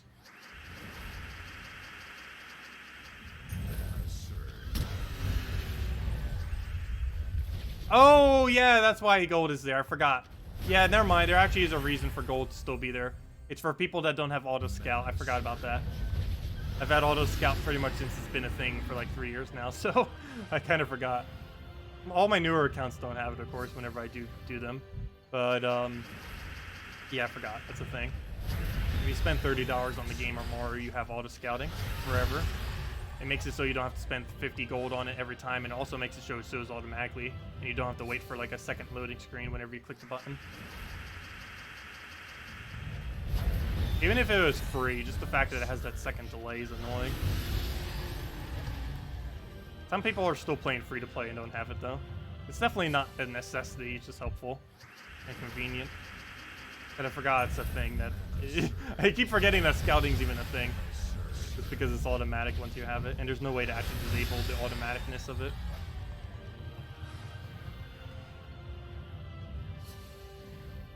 Forbes list and Dawnbringer soon.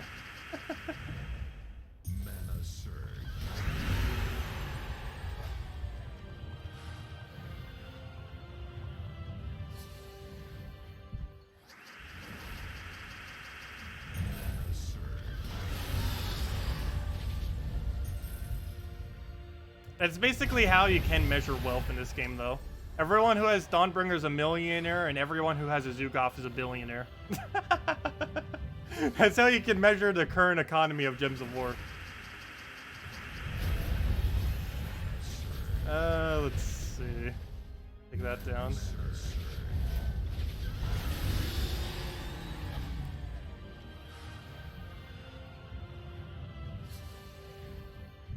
You're rich! Yep. Just recently got Zugov. I believe if we could ever finally get some more major blues, we're right on top of it. I believe we are 11 small blues away from having it, and 1 major blue counts as 4 small blues. So we're pretty much there. There's a little bit further to go.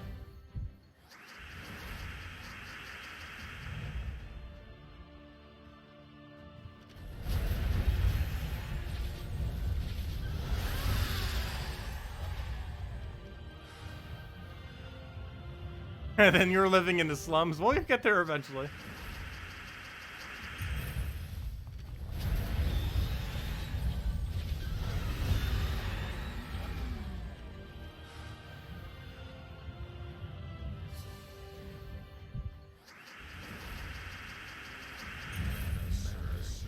Oh yeah, Alexandria Ocasio-Cortez. Oh no, I think we could use a 70% marginal tax rate on 10 million plus. It only kicks in after 10 million earnings per year. The United States actually had a higher marginal tax rate around, I believe, the 1930s to 1960s. It was everywhere from around 50% to as high as, like, I think 93%, if I'm not mistaken. Right now, it's like, what, 40%? Not even. It's like historically low right now, the marginal tax rate on high wealth. And I believe some other countries already have it pretty high, and some of them even have it kick in at like 250,000 a year or a million per year. And I believe her proposal was 10 million plus, if I'm not mistaken. And it wasn't total wealth, it was just marginal tax rate per year. So everything beyond 10 million.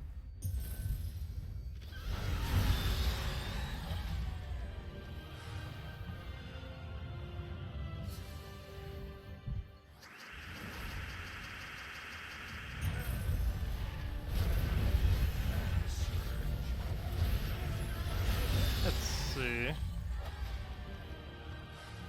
Can we get another gnome? I'm gonna get at least 2 more vault keys before we end out. Main goal before we end out is mainly, I guess maybe maxing out this hero.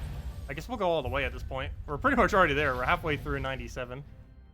Nothing else will definitely get at least 99 this stream, and then just maybe finish 100 tonight. How's that not dead? Oh, spell reduction. That 25% spell reduction.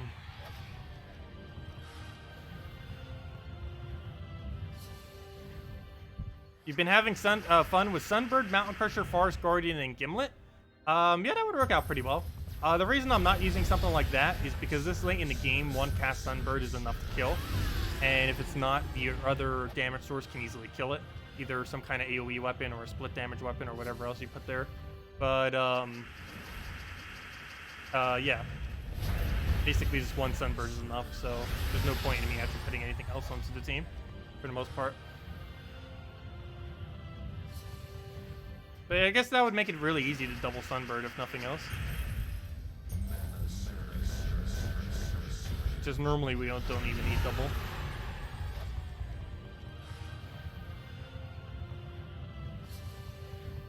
And the reason I'm specifically using this instead of Mountain Crusher is normally, even if we need extra damage, it is so low that we don't need like Sunbird's extra damage. We just need like a little like 20 or 30 hit, which that weapon can do. It's hitting 34. Plus I think it has like an extra 5 off the ability or something.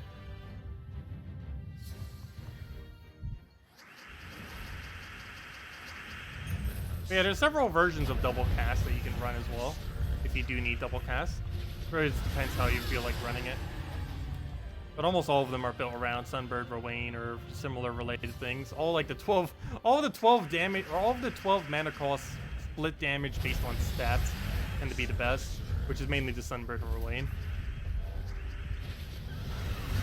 I feel like most people probably just opt for Sunbird.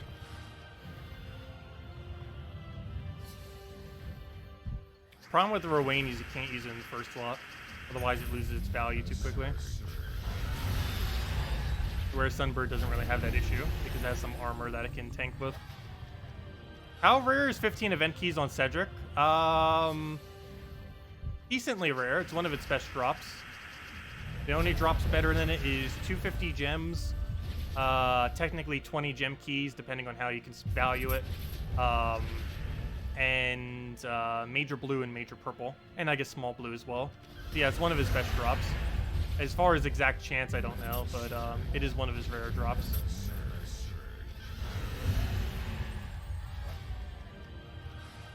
From a gem value perspective, I believe it's his 4th overall best drop. Not counting orbs, it's technically his 2nd best drop. It's 15 times 13, right? I forget how much an event key is worth these days. I think it's 14 or 13.5. Whatever it comes out to, I think it's like 225 or something. It's basically how many gems that is worth or so. Somewhere's around there.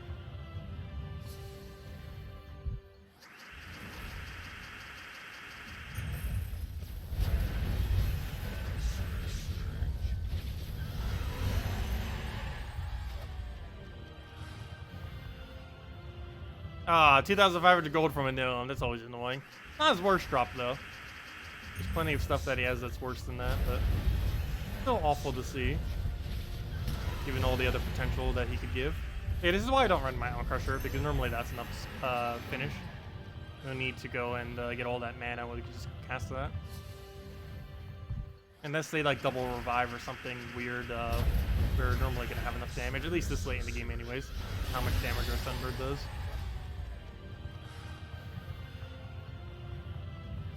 Of course, what you specifically use can change up depending on where you're at. Really, you kind of just have to gauge that based on how much damage you're doing.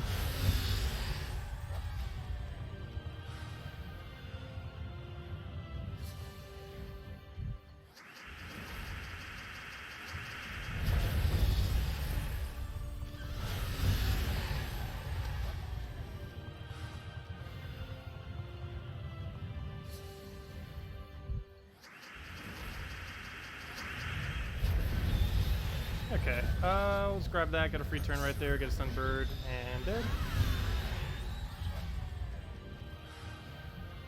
Triple Miststalker. Well, I guess that isn't too out of the norm for this faction. I mean, for this kingdom.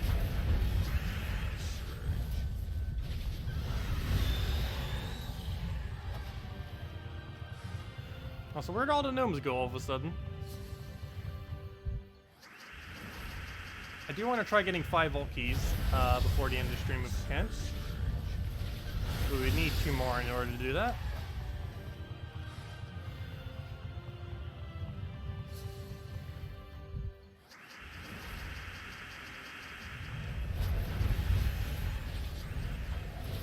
Okay, we'll take a red right there, get a Sunbird. Could take a green to brown as well, but we didn't need it there.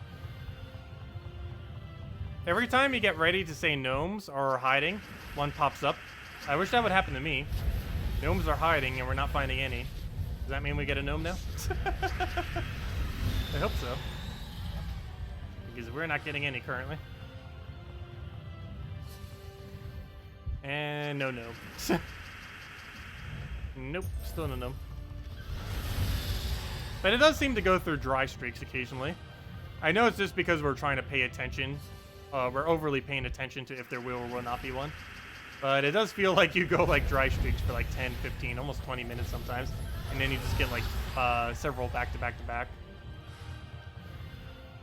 Oh, we got Celestial, nice. Except I need Arcanes more than I need Celestials, oddly enough.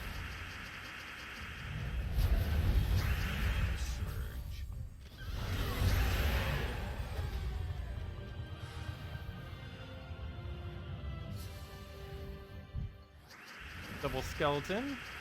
And another random undead and that little rhino thing that is useless and dead content. It's because it's based on towers. I mean boss. I was right the first time, towers.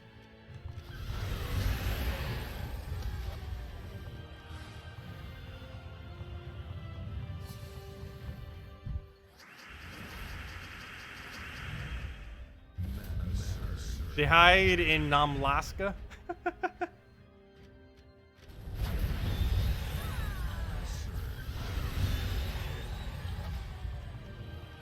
Hey, level 98, nice. 2 more to go.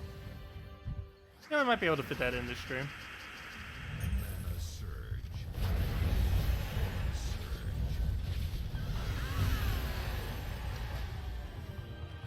We'll definitely get it, let's see. Yeah, we'll definitely get at least 99, if nothing else. Probably halfway through 99. I guess we'll do it, like, right as, like, midway through, tonight, I guess.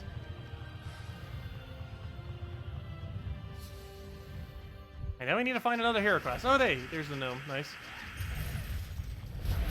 I guess we'll go do Death Knight after it. That's not going to be max this weekend, that's for sure. That's going to take a while. Ooh, 3 Celestials. Interesting drop. It is useless to us, but we don't know what's going to be happening with next, whenever Trait Stones get reworked. So, yeah, hopefully something. Hopefully we'll need Celestials for those. Because I think we're sitting on, like, 700, I want to say? Some kind of very large number. I know it's under 1,000, but it's approaching 1,000.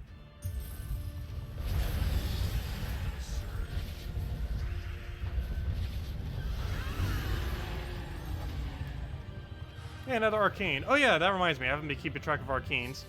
I believe we are a few Arcanes away from not needing to do missing scales anymore. By few, I mean probably one more Arcane. We'll go check it after one more.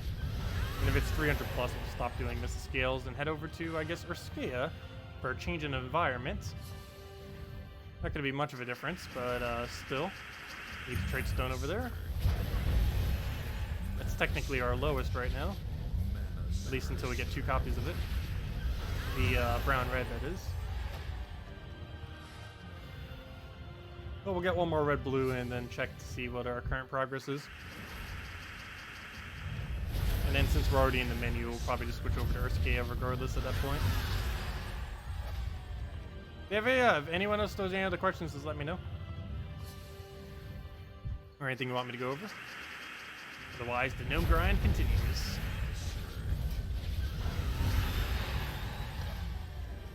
Hey, Arcane. Okay, that's exactly what I wanted. Perfect. Okay, that should be 300 or like 1 off or something. Very close. Another loading screen. Loading, loading, loading.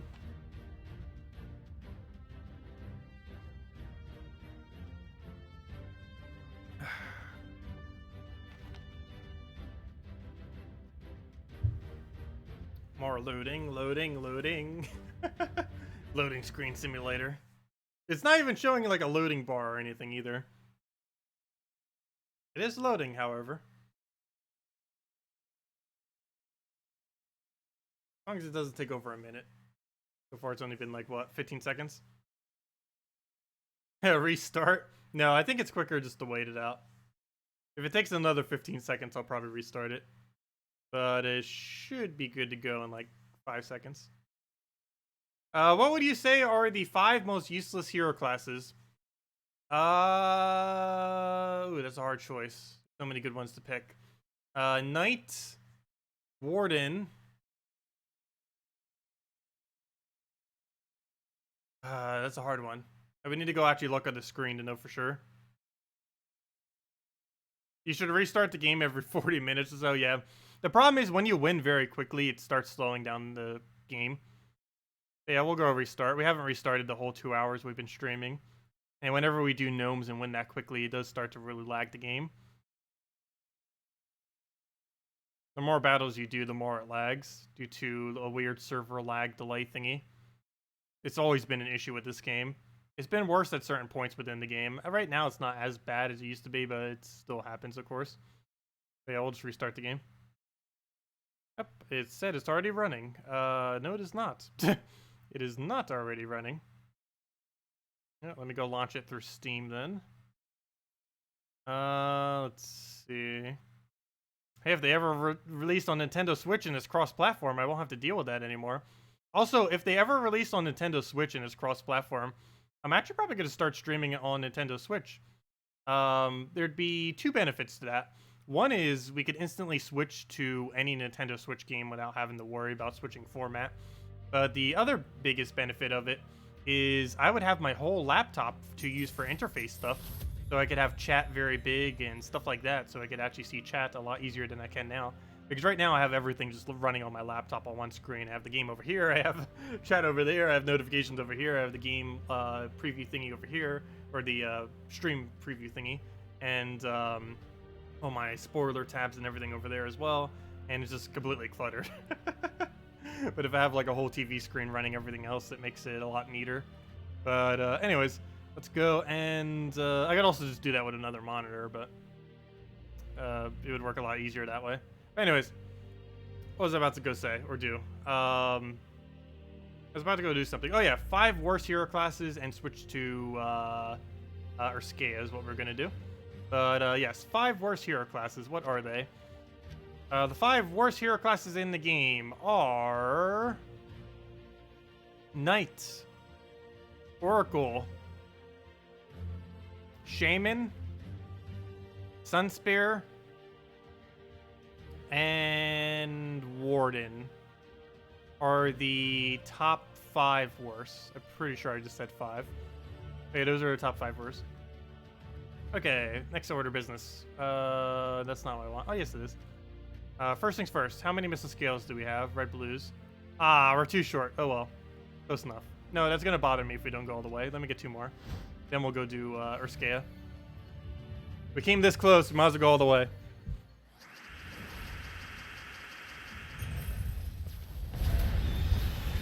Assuming we get on the drop rate, it only takes like 10-15 minutes anyways to get to arcane red blues, or any 2 arcanes. Oh, you accidentally crafted a legendary ingot. I actually did that several times back before we knew epic ingots were the rarest ingot in the game. That was before delves existed, so we didn't know that epics would be useless. I mean, epics would be valuable. But I think I've crafted about 30 to 50 epic ingots into, I think more so 50 or 60 actually. Into legendary ingots, which was such a waste looking back at it now, but we had no way of knowing back then. Yeah, epic ingots are about, I want to say 5 to 10 times rarer than mythic ingots. I know that doesn't make any sense whatsoever, but that is how the game is currently set up in the current economy of the game. It's really strange. Yeah, 1 epic ingot is basically like 5 mythic ingots. Doesn't make any sense, but it is how it is.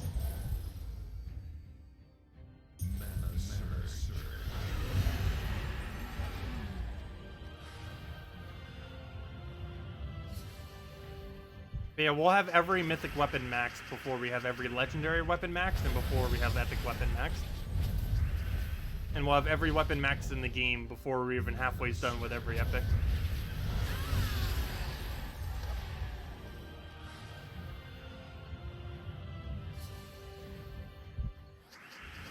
Yeah, I could probably just do that now by using the TV as the external monitor.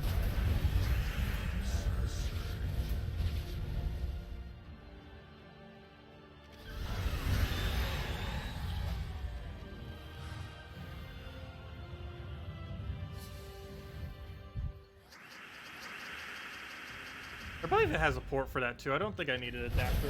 Yeah, it has all the way in the left side. I've never actually bothered using that. But yeah, I could actually do that now if I really wanted to. I might need to actually look into that. Doesn't that take processing power away from your computer, though? Because that was one of the main issues I didn't want to do multi-screen for from the laptop.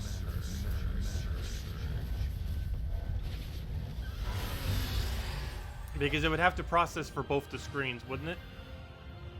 Whereas when you have it set up the other way around, the console's doing it for the other screen, whereas the laptop's just doing its normal thing. Because I assumed it would lag more if I did it that way. Which is why I haven't done it. Especially with how my connection is. Anything could start lagging it more.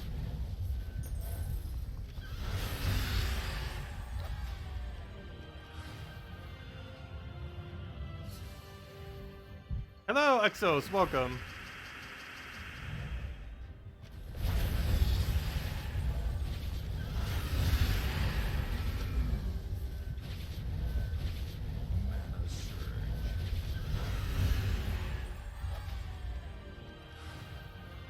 Oh, you finally got a glory gnome this morning. Last one you needed. Very nice.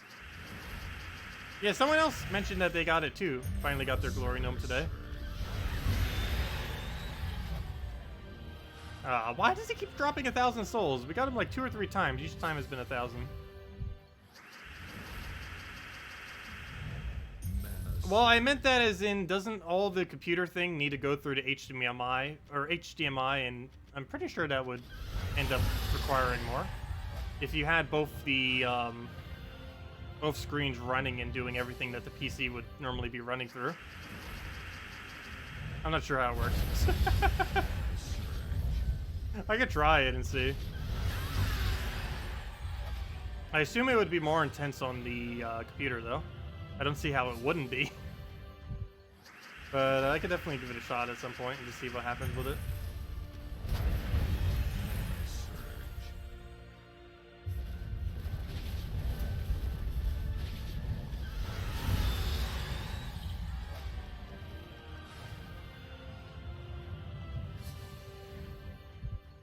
Ooh, 2,500 souls Cedric. Yeah, that's a really bad Cedric. That's like green orb level Cedric.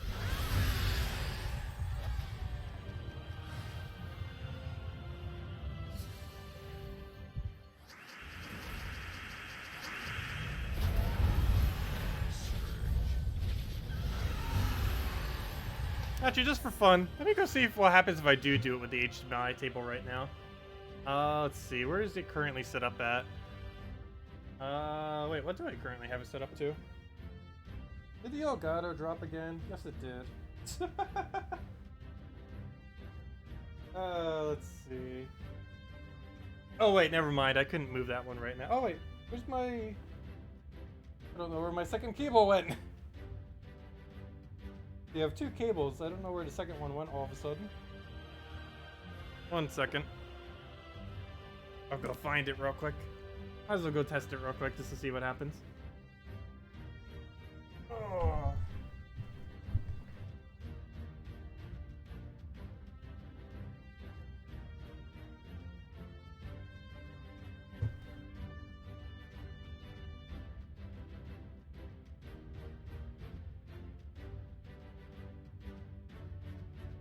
Found it. I'm not actually going to use it right now. I just want to see what happens if I do it.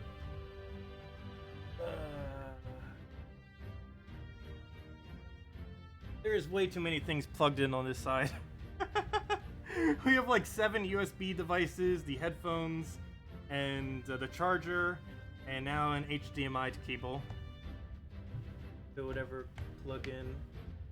Wait, is this even an HDMI slot? I believe it is. Pretty sure this is an HDMI slot. Why is it not going? Putting it the right way. There it goes. Okay, what happens? What happens? Apparently nothing so far. Oh. Oops. It's not plugged into... I wonder why it's not working. You don't have the other side on TV. Because the other one's connected to the Switch. Oh wow, this one's really short.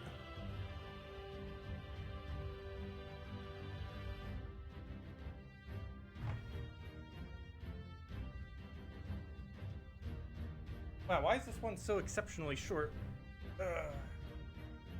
Barely even get.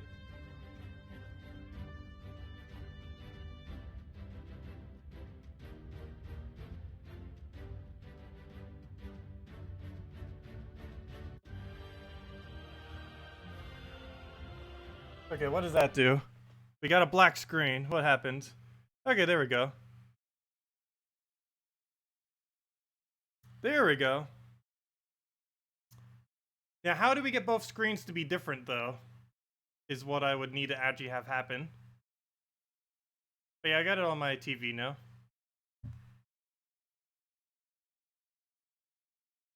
Interesting. Yep, and now that's green screen. Go back. There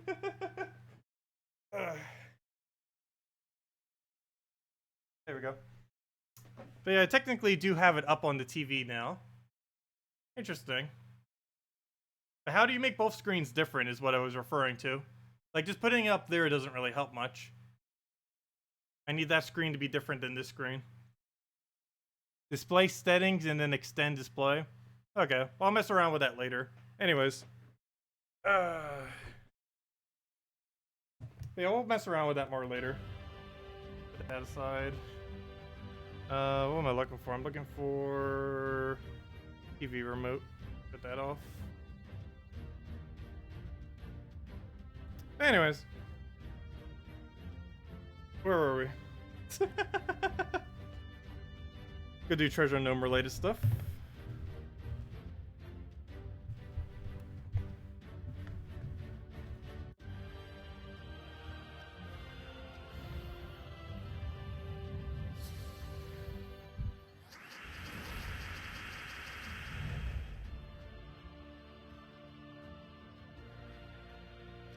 Okay, take our yellow, grab our explosion.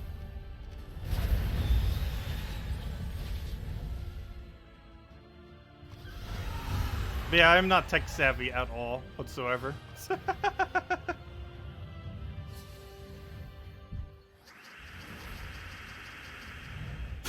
Yes, you have to plug in both sides. Typically, that's how cables work. I know. It's just that I have 3 HDMI cables, and I forget where each one is individually actually set up to. And for whatever reason, the one I just plugged in is exceptionally small. I have no clue why it's so short. It's like 2 feet long. Actually, maybe more like 3 feet, but it's like so short. Like, this is pretty much its full length. Right here. This is basically its full length. You're looking at basically its full length. That is how short it is. Except for like another 1 foot that you can't see.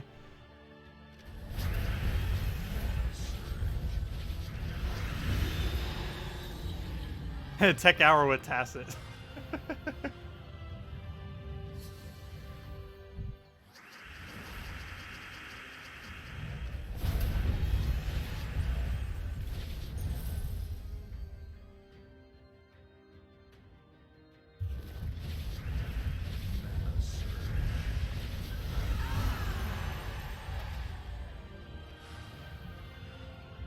We've seen so many jewel gnomes. I've actually gotten pretty lucky. We've only seen about, I want to say, 3 to 5 jewel gnome, and one of them was a vault key. So we got pretty lucky in not seeing jewel gnomes this time around.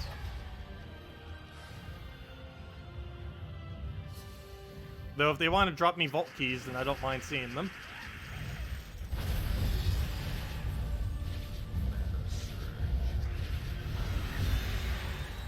Come on, vault key. Nope. Oh, so we're only at 3 Volkies at the moment. So we'll get at least 1 more. For now. I still want to get 10 by the end of this weekend, at minimum. Of course, that's pretty much luck-based.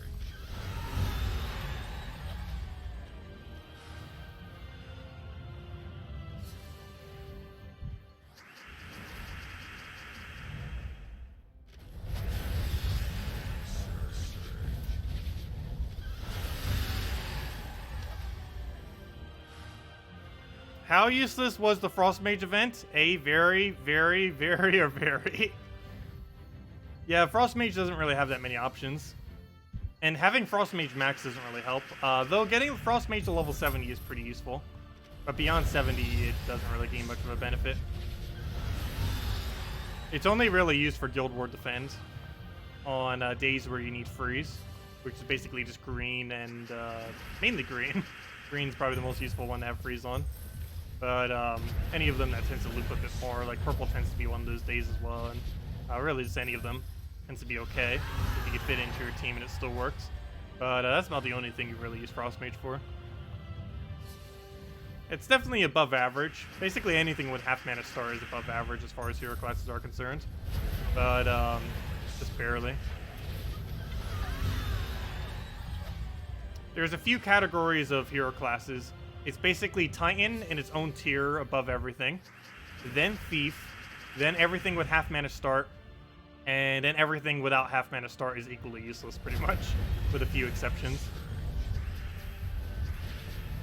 Like for example, Dragon Guard's a pretty decent one that doesn't have half mana start in any way.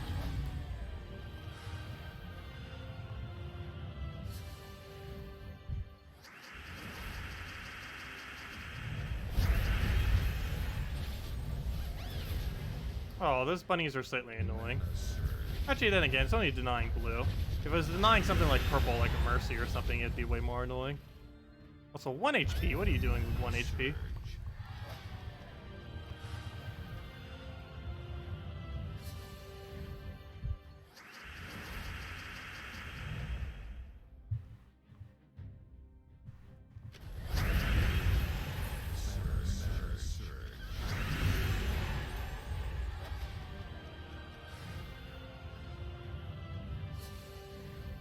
You went 5-0 in Guild Wars today, but your guild has lost every day so far.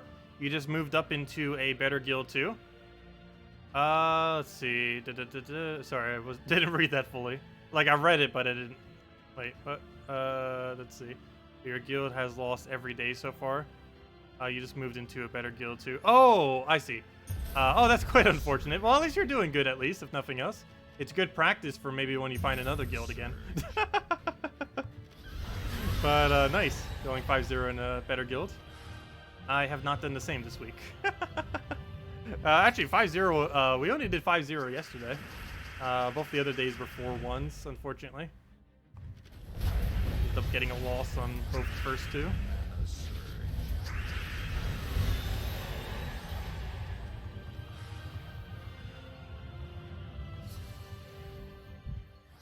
I have that issue a lot where I'll like read something, but I don't comprehend what I just read. Like I'll be reading it, but I don't like, my brain's not like following what I'm saying. Like I have to do like two individual things where I'm like reading it and then actually like paying very close attention to what I'm reading. I don't like simultaneously automatically do both at the same time.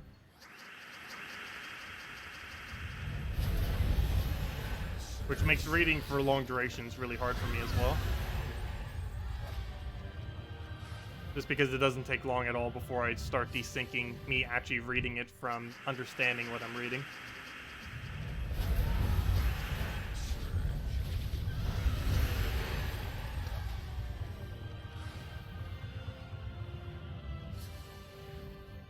Yeah, as far as Guild Wars is concerned, win rate almost doesn't even mean anything to a degree, as long as you can easily maintain at least a 4-1.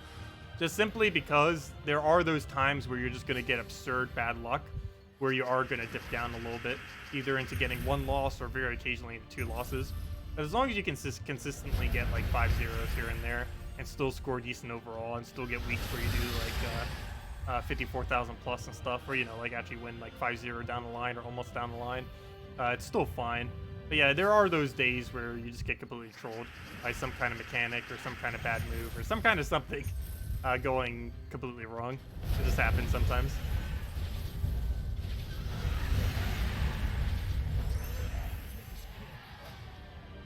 Ah, 2 diamonds. Why? Come on, at least one more Vault Key within this next hour. Oh, so we should be getting close to level 99 on Orbweaver. I don't think we're going to 100 this stream, but definitely reaching at least 99, that's for sure. Why did I do that? We could already won with the ability there.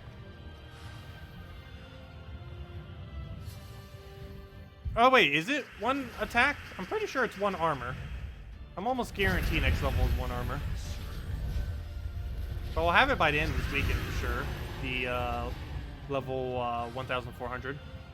But I'm almost certain it's one armor, not one attack.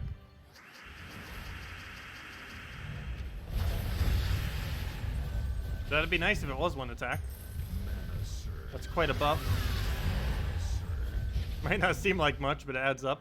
Especially if we're using it with something that's triple skull damage or enraged for 1.5 times damage and stuff like that.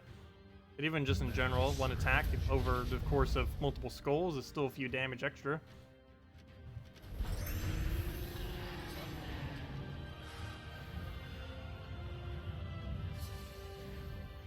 Yeah, in late game, I kind of just assume everyone uses pure color as far as like 4-1 and 5-0s are concerned. But yes, it is technically possible that someone who goes 4-1 or even 3-2 could potentially have a higher score than someone who goes 5-0, simply because they use more pure color.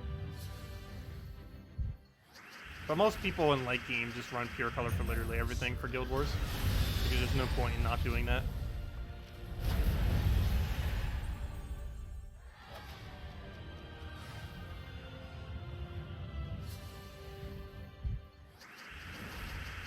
Used as a completely different team on Green Day. Yeah, you can do that on some days if you really want to. If you just absolutely hate the day or you don't have anything for it, just use a normal team on it instead.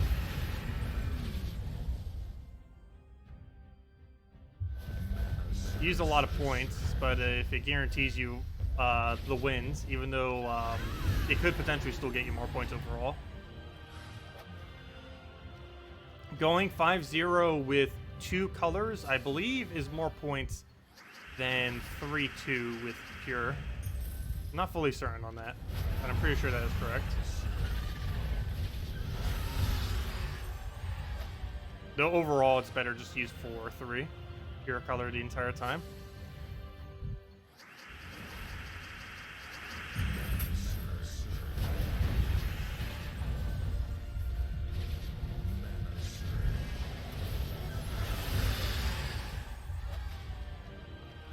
Oh, we just got another red-blue. That is definitely 300 plus. Might even be 301 or 302 by now, because I keep losing track of how many we actually have. That's definitely been 2, because I just remembered getting the other one earlier. So, okay, let's go finally switch kingdom. And start working on a different trade stone.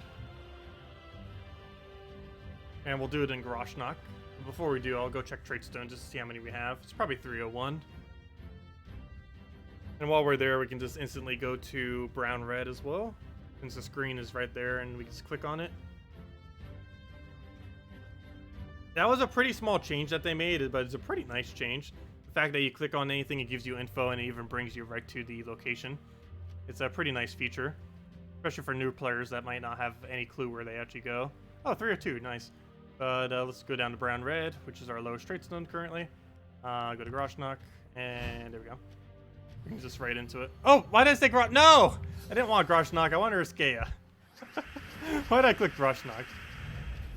This has that annoying 100% revive troop, which makes this kingdom pretty bad to actually farm. Oh, well, we got Arcane instantly. Okay, that's why we went to Garrosh Knock. Instant Arcane. Very lucky. That's not where I want to go, though.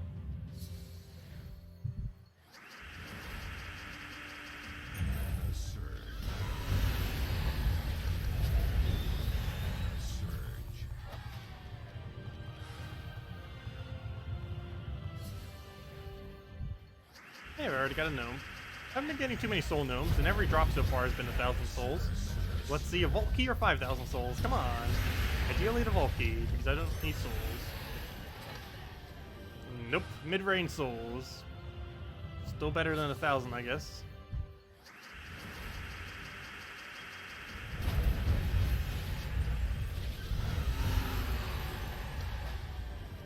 Hey, another Arcane already. Very nice. 2 within a minute.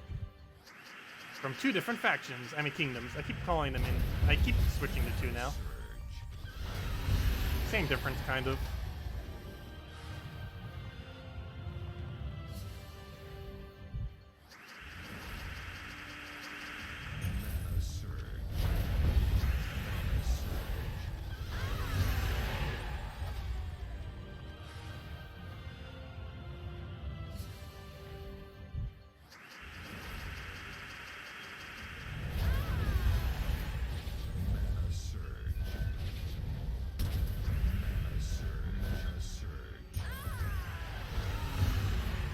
Is it against the rules to set up someone else's account, just not to play it? Is it against the rules to set up someone else's account, just not to play it? I'm not sure what you're asking with that. I believe the answer is no, but I'm not quite fully certain what you're asking. I mean, no as in it's fine to do, but I'm not quite sure exactly what you're asking by that.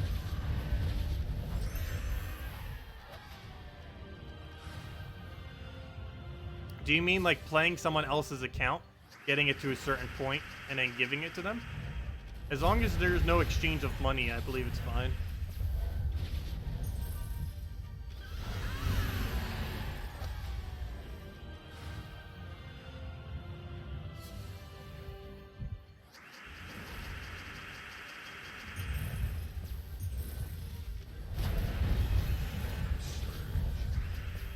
Let's see.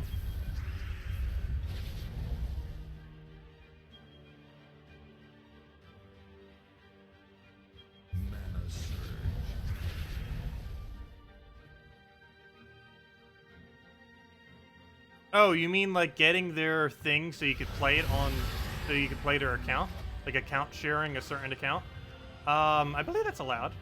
Because I know multiple like family like things and they allow it, play on the same account. And that would basically be like the same thing. But yeah, that shouldn't be bannable. I know people do it and they're aware that people do it. Unless you're using it to exploit leaderboards, they aren't really going to, it doesn't really matter. And if you're not even playing, if you're just setting up teams, you'd be perfectly fine.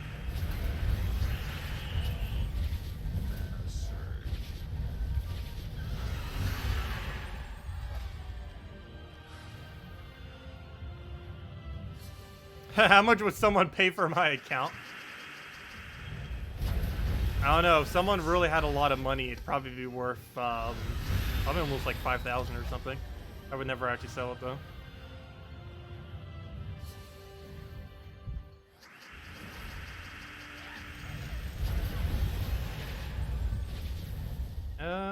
Let's see. We'll move that down. Kill. Please drop a vault key. 10 diamonds. Wait, you dropped 10 diamonds? Oh, duh, yeah, you could drop 10 diamonds. I thought that was a normal gnome for a second. I was like, wait, since when did normal gnome drop 10 diamonds? Hello, September Black, welcome.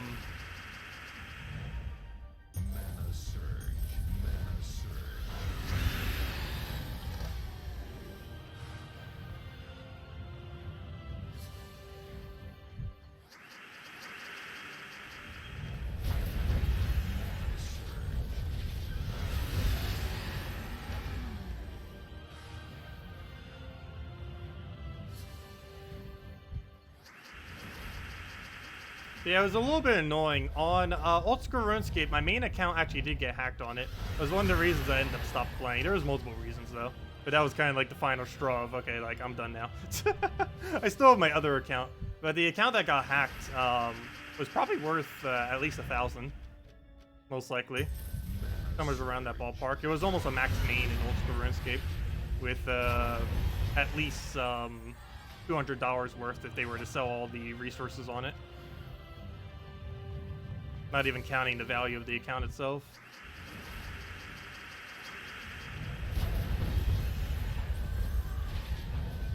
Let's see. We'll go take that. Get our destroy on everything. What's the rotation now? Guild Wars, raids, and what's the other event? It goes in order of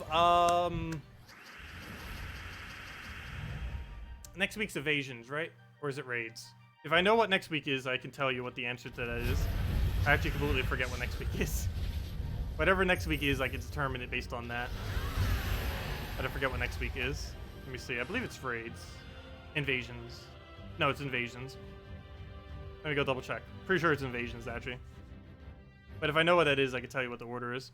It is...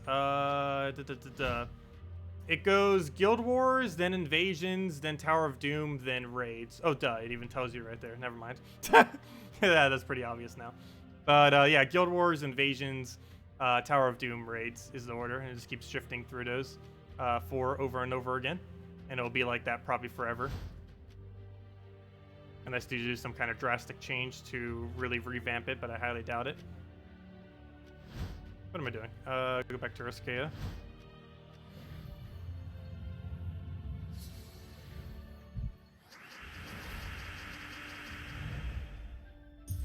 Yeah, my most popular videos are Stardew Valley and Old School RuneScape, just because it's a lot easier for those videos to go viral like than anything Gems of War related. Because Gems of War has a really concentrated player base. Whereas if you get like a really good video on Stardew Valley or RuneScape, both of them have like pretty much millions of player base, like overall.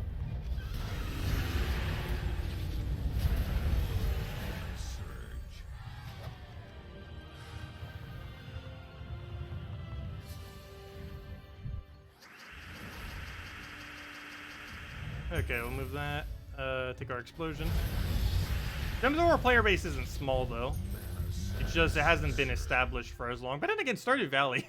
Stardew Valley is actually about as old as Gems of War. I believe it came out in 2015, which means Gems of War is actually older than it, oddly enough.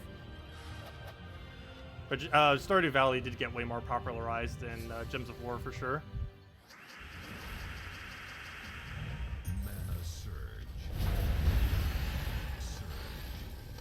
What team am I using? For what?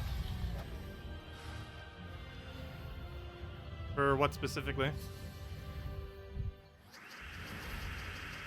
Am I planning to play any other games anytime soon? Well, we streamed Tetris 99 the other night.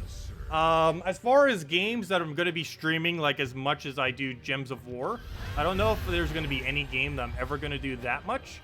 But there's a good chance I am going to do Mario Maker 2 on a somewhat regular basis, like on a weekly schedule. I think I'm going to start picking that up.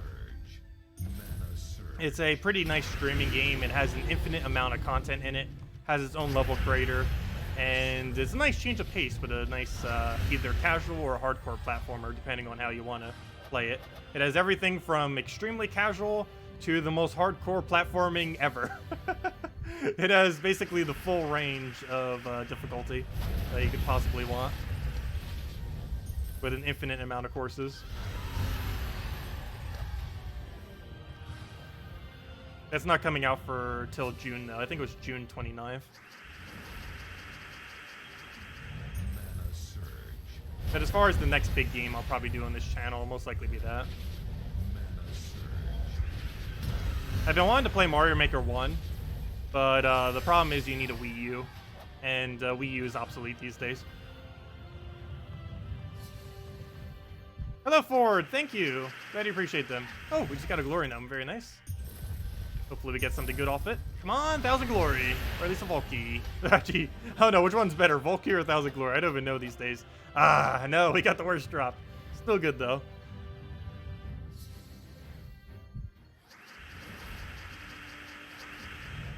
Oh yeah, Xenoblade Chronicles 2 is a really fun game. I hate that it's a Nintendo Switch exclusive though, but if you do own a Nintendo Switch, it is like the RPG you have to play if you own it. But yeah, Darkest Dungeon is a lot of fun. That's on pretty much everything. I don't think there's a single platform that doesn't have that. But yeah, Darkest Dungeon is great. It's probably my favorite roguelite ever.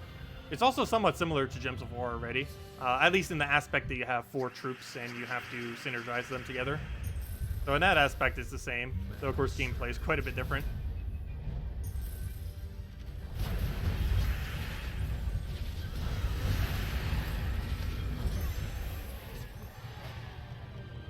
Yeah, another Celestial. I should probably go check how many we even have. I'm pretty sure it's over 750 by now. Probably closer to 800. Can you set up channel in a way the newest videos are shown on the front page? I believe there might be a way to do that. I forget what I even have it set up as now. I really need to just overhaul almost everything with my Patreon, my YouTube setup, my stream setup. Pretty much just overhaul literally every single aspect of every single thing and just go from there. I do plan on doing that eventually though. Overhauling all the setups like that. But let me go double check. What is the current format for that? I know I have like the video, which I think I still have set up to like the Delve teams or something. Let's see. This is my front page, view channel. I have it muted, so it shouldn't play any noise. Let's see. It shows that I'm streaming.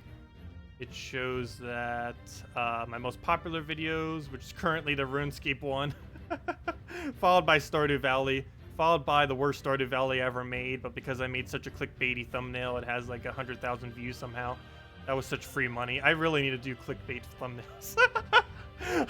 I try not to do that because that seems so bad to do, but it makes so much free money.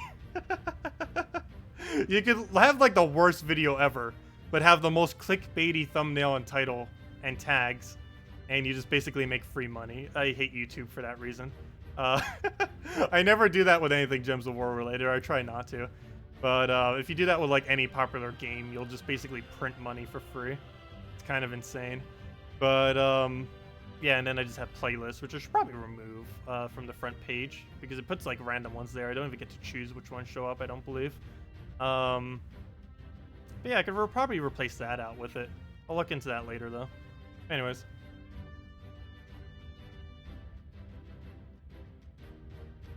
There are so many cards in the game that are clickbait worthy. What do I use for my thumbnails? As far as what I do for them, you can do that in almost any program. But I just happen to use Photoshop CS5 or is it CS6? I think it's CS6 actually. It doesn't matter too much. Barely any difference between them. But yes, I use Photoshop for it. You can easily use a much simpler program for it. But I already had Photoshop from high school, so I just keep using Photoshop for it.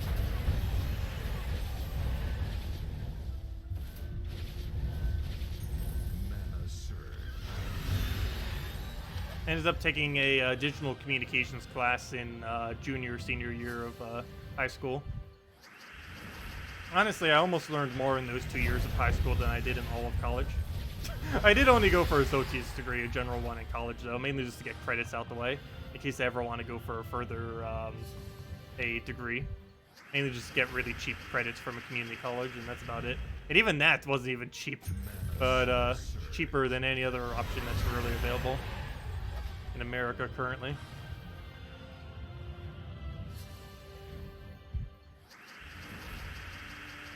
But yeah, as far as thumbnails, you don't really need any kind of like really big program for it. And once you find like a thumbnail format that you like, you pretty much just keep repeating the same thing over and over again as far as your format. Even ones that look different normally run by the same premise each time as far as the layout that they have. I'm normally lazy and just literally just use the same template each time though. Well, it's not really lazy, it's just there's not much of a need to make it look all elaborate.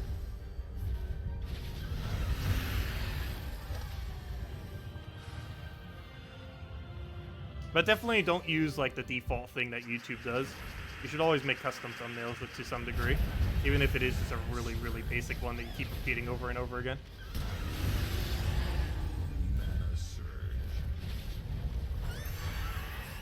Time to trade out all my thumbnails for Divinish Bala. I should do that for one of my videos just for fun. Make it like super clickbaity. It's not going to work that well for Gems of War though. It won't have the same effect as if you do it for a really popular game. I still have a thumbnail of us getting over 1,000 souls in a single battle. That was pretty clickbaity. I didn't enlarge it enough though. Gotta enlarge it very large and put a Ferris Raw next to it, and then put it like a big red yellow arrow pointing at it. Big red yellow arrow pointing at it with Ferris Raw with 1,000+ souls for the battle with the screenshot there. There you go, you got yourself clickbait. Clickbait is basically keep it simple, put an arrow pointing at something, make your title very vague that makes someone question something so they want to know the answer to whatever your question was, so they will click it. Even if it's something pointless, they're going to want to go and click on it. And yeah, then you just put up your tags to be perfect, and then boom, you just printed money. I hate having to do that though. I personally like almost never do it. But there's a really simple formula for printing money on YouTube, which basically every larger YouTuber does.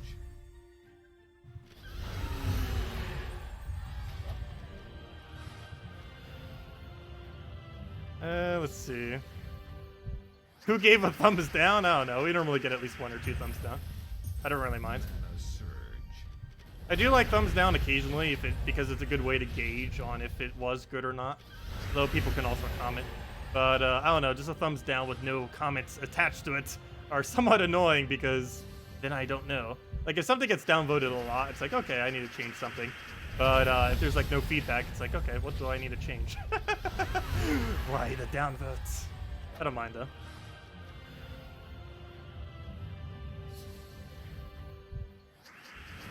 Let's see. Oh yeah, you do need to get 1,000 subscribers on YouTube now in order to be able to be monetized.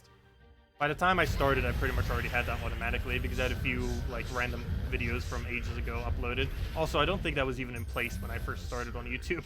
That's something they only added in like the last 2 years or so. But yeah, you do need 1,000 subscribers now, which is actually really hard to get. That could literally take a year, depending on how quickly or slowly you grow. You have to get like a few really big hits before it like spikes up to 1,000 if you're going to try getting it quickly. But it's probably I don't know why they made it like that. I guess to like stop bots and stuff.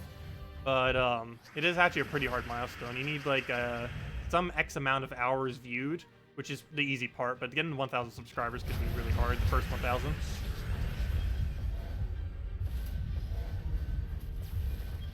You don't post content and you have 2 subs. There actually are people that all they do is just post comments on YouTube and just try accumulating subs without actually having any videos. I always find that pretty funny.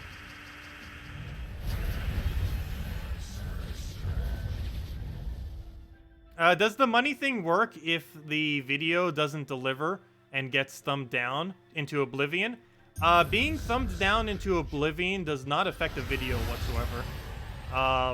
A good case in point on that is the speedrun video I did.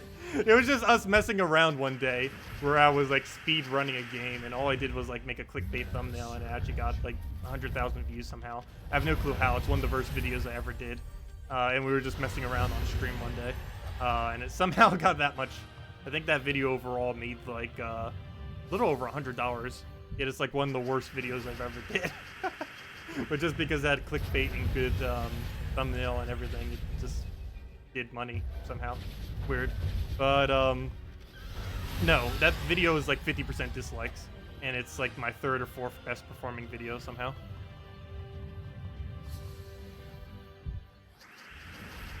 Likes do benefit videos, but dislikes, oddly enough, have almost no negative effect on videos.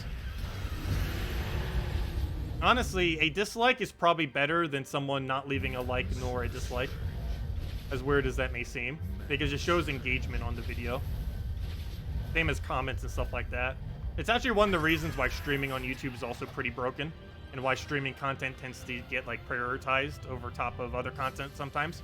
Because every single time anyone posts anything in chat, it basically counts as a comment, like how you would comment in the comment section. And normally if you look at any of my videos, the normal amount of comments on a video would be like, let's say 5, if that. Yet on a stream, it's somewhere like hundreds as far as YouTube considers it.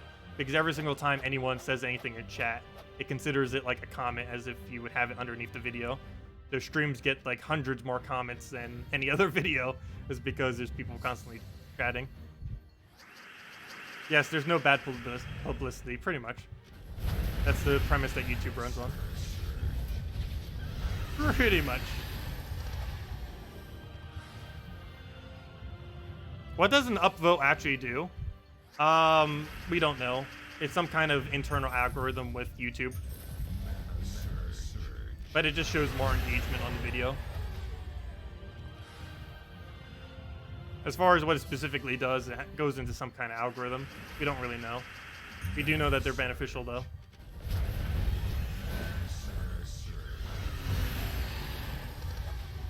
No problem, David. Welcome.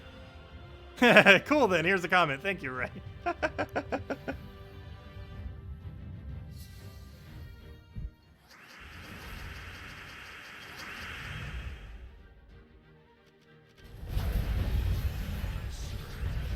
Yeah, the first several hundred and the first 1,000 subscribers to a YouTube channel is definitely the hardest. Like, getting going is the hardest. Once you get going, it's easier and easier, pretty much.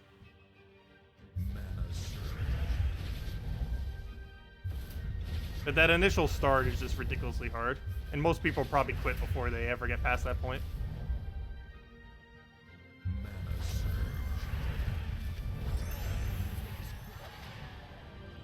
Oh yeah, I should probably activate the super chat thing. I meant to do that like over a year ago, back when it was exclusive not to everyone.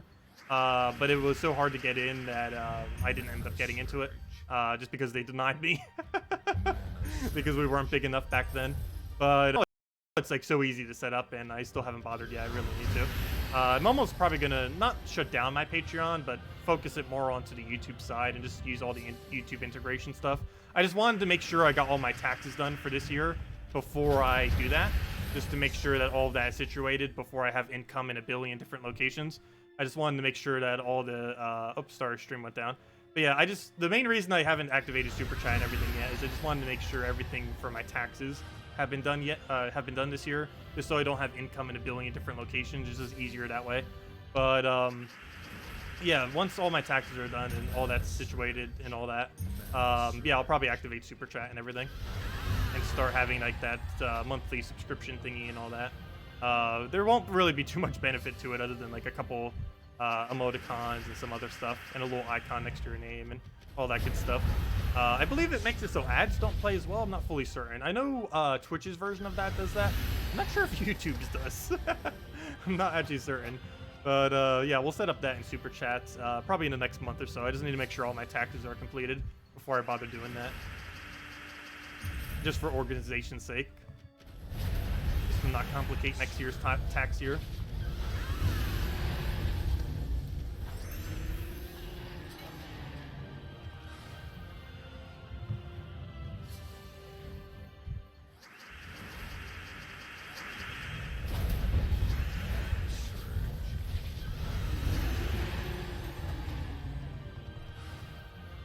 Also, taxes in America really need to be simplified.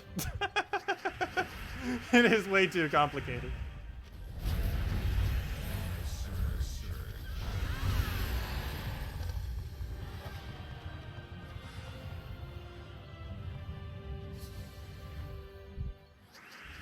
Let's see.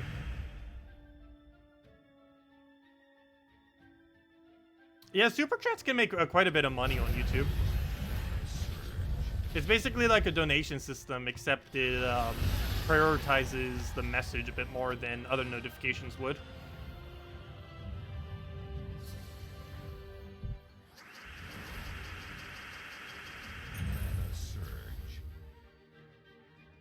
Simplified and not 70%. She's not trying to tax everyone at 70%. Everyone on the right's just trying to say that to slander her. It's a marginal tax rate that only takes place on every dollar earned over 10 million. It taxes at 70%. So if you only made 9 million in a year, you would not be getting taxed by that. You'd have like a 40% rate or whatever it's at. I have no clue. And even if you have a total wealth of like 20 million, you wouldn't even get taxed by that if you only made like 2 million in a year. Like, the tax she's talking about would not affect, like, almost anyone. Except the ultra-rich.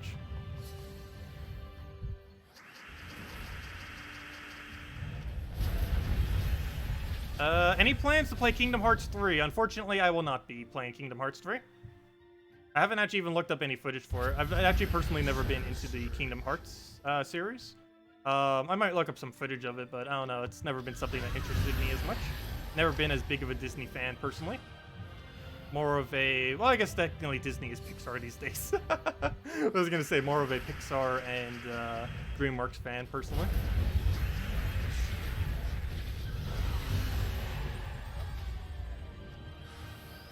Oh, we got a level. Let's see, what do we do with this? It's so rare that we get a level, that's surprising. And if I'm not mistaken, we only need 2 more until we get a stat as well, which very rarely happens. How long has it been? It's been like 6-7 months since we've seen an extra stat on our hero. Not like it makes much of a difference getting +1 of a stat of some kind. But hey, we'll get it soon. Probably tomorrow, actually. Come to Germany and you'll probably never complain about America's tax system again. I don't mind taxes as long as it's used for something useful. which is not what America does with their taxes. Let's see. We'll get the explosion there.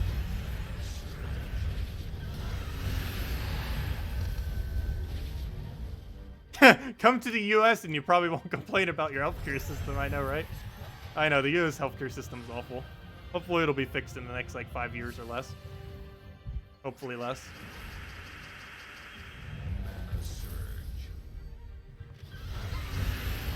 Health insurance is so expensive, I still run with just none. And just any expenses like dental care and visits, normal checkups and all that, I just pay out of pocket. I still have something on my chest I still need to get removed as well.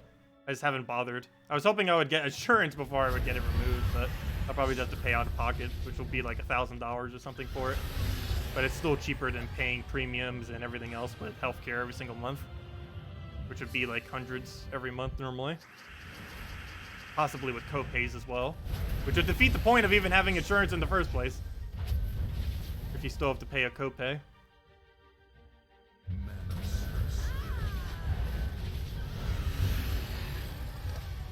Also, I still need a cheap EpiPen. The ones I have are like 2 years expired, and the other one's like 3 or 4 years expired. But they still work after they're expired. They're just less effective. You just have to use multiple. And luckily, I have like 4 of them.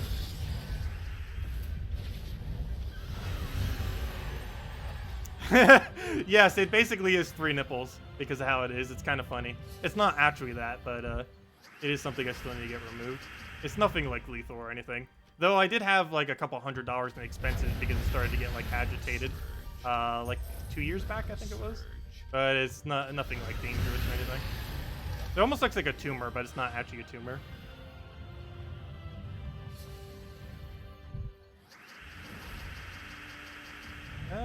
Let's see. We'll get that down.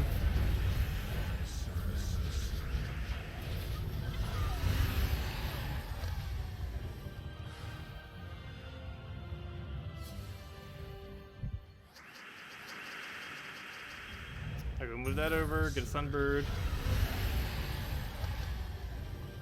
Also, where did all of our Volkies go? We only got 3 Volkies. That's still 1 per hour at least. But, I don't know, that was kind of below my goal of trying to get 5. But oh well. I guess we'll go until we get 1 more gnome. A Tuma. Well, I didn't say tumor incorrectly. Pretty sure I didn't. But yeah, does anyone else have any other questions before I head off for now? Otherwise, we'll be back later tonight in 7 hours from now at 8 p.m. Eastern Standard Time. Mainly going to be doing, well, of course, grinding more gnomes, as well as off-stream, be getting some of that in. But mainly going to be doing that. The Guild War Day of Purple.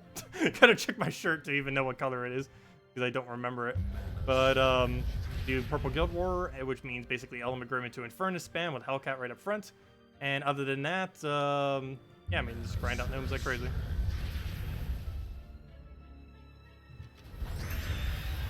Do want to get at least 1 more gnome, though. Hopefully a Volky.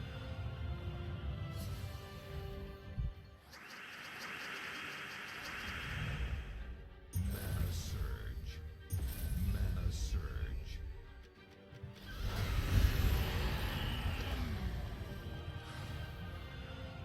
Can we get a Volky?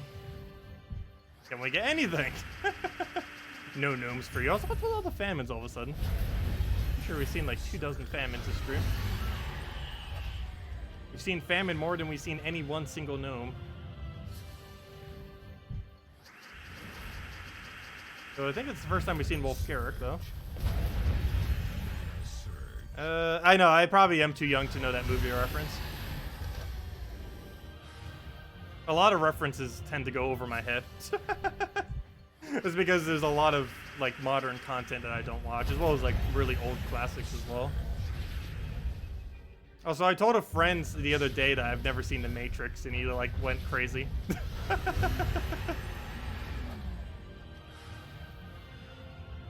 I also haven't seen almost any of the Star Wars movies, none of the Harry Potters, and probably plenty of other stuff.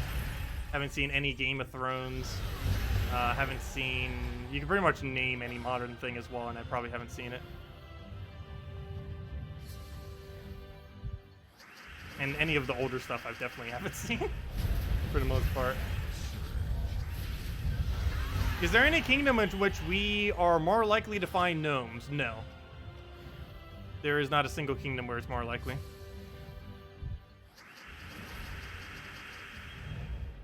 You are a bad nerd. I never said I was super nerdy. I do have a lot of friends that are, but I'm probably mid-range. Everyone's nerdy in different ways.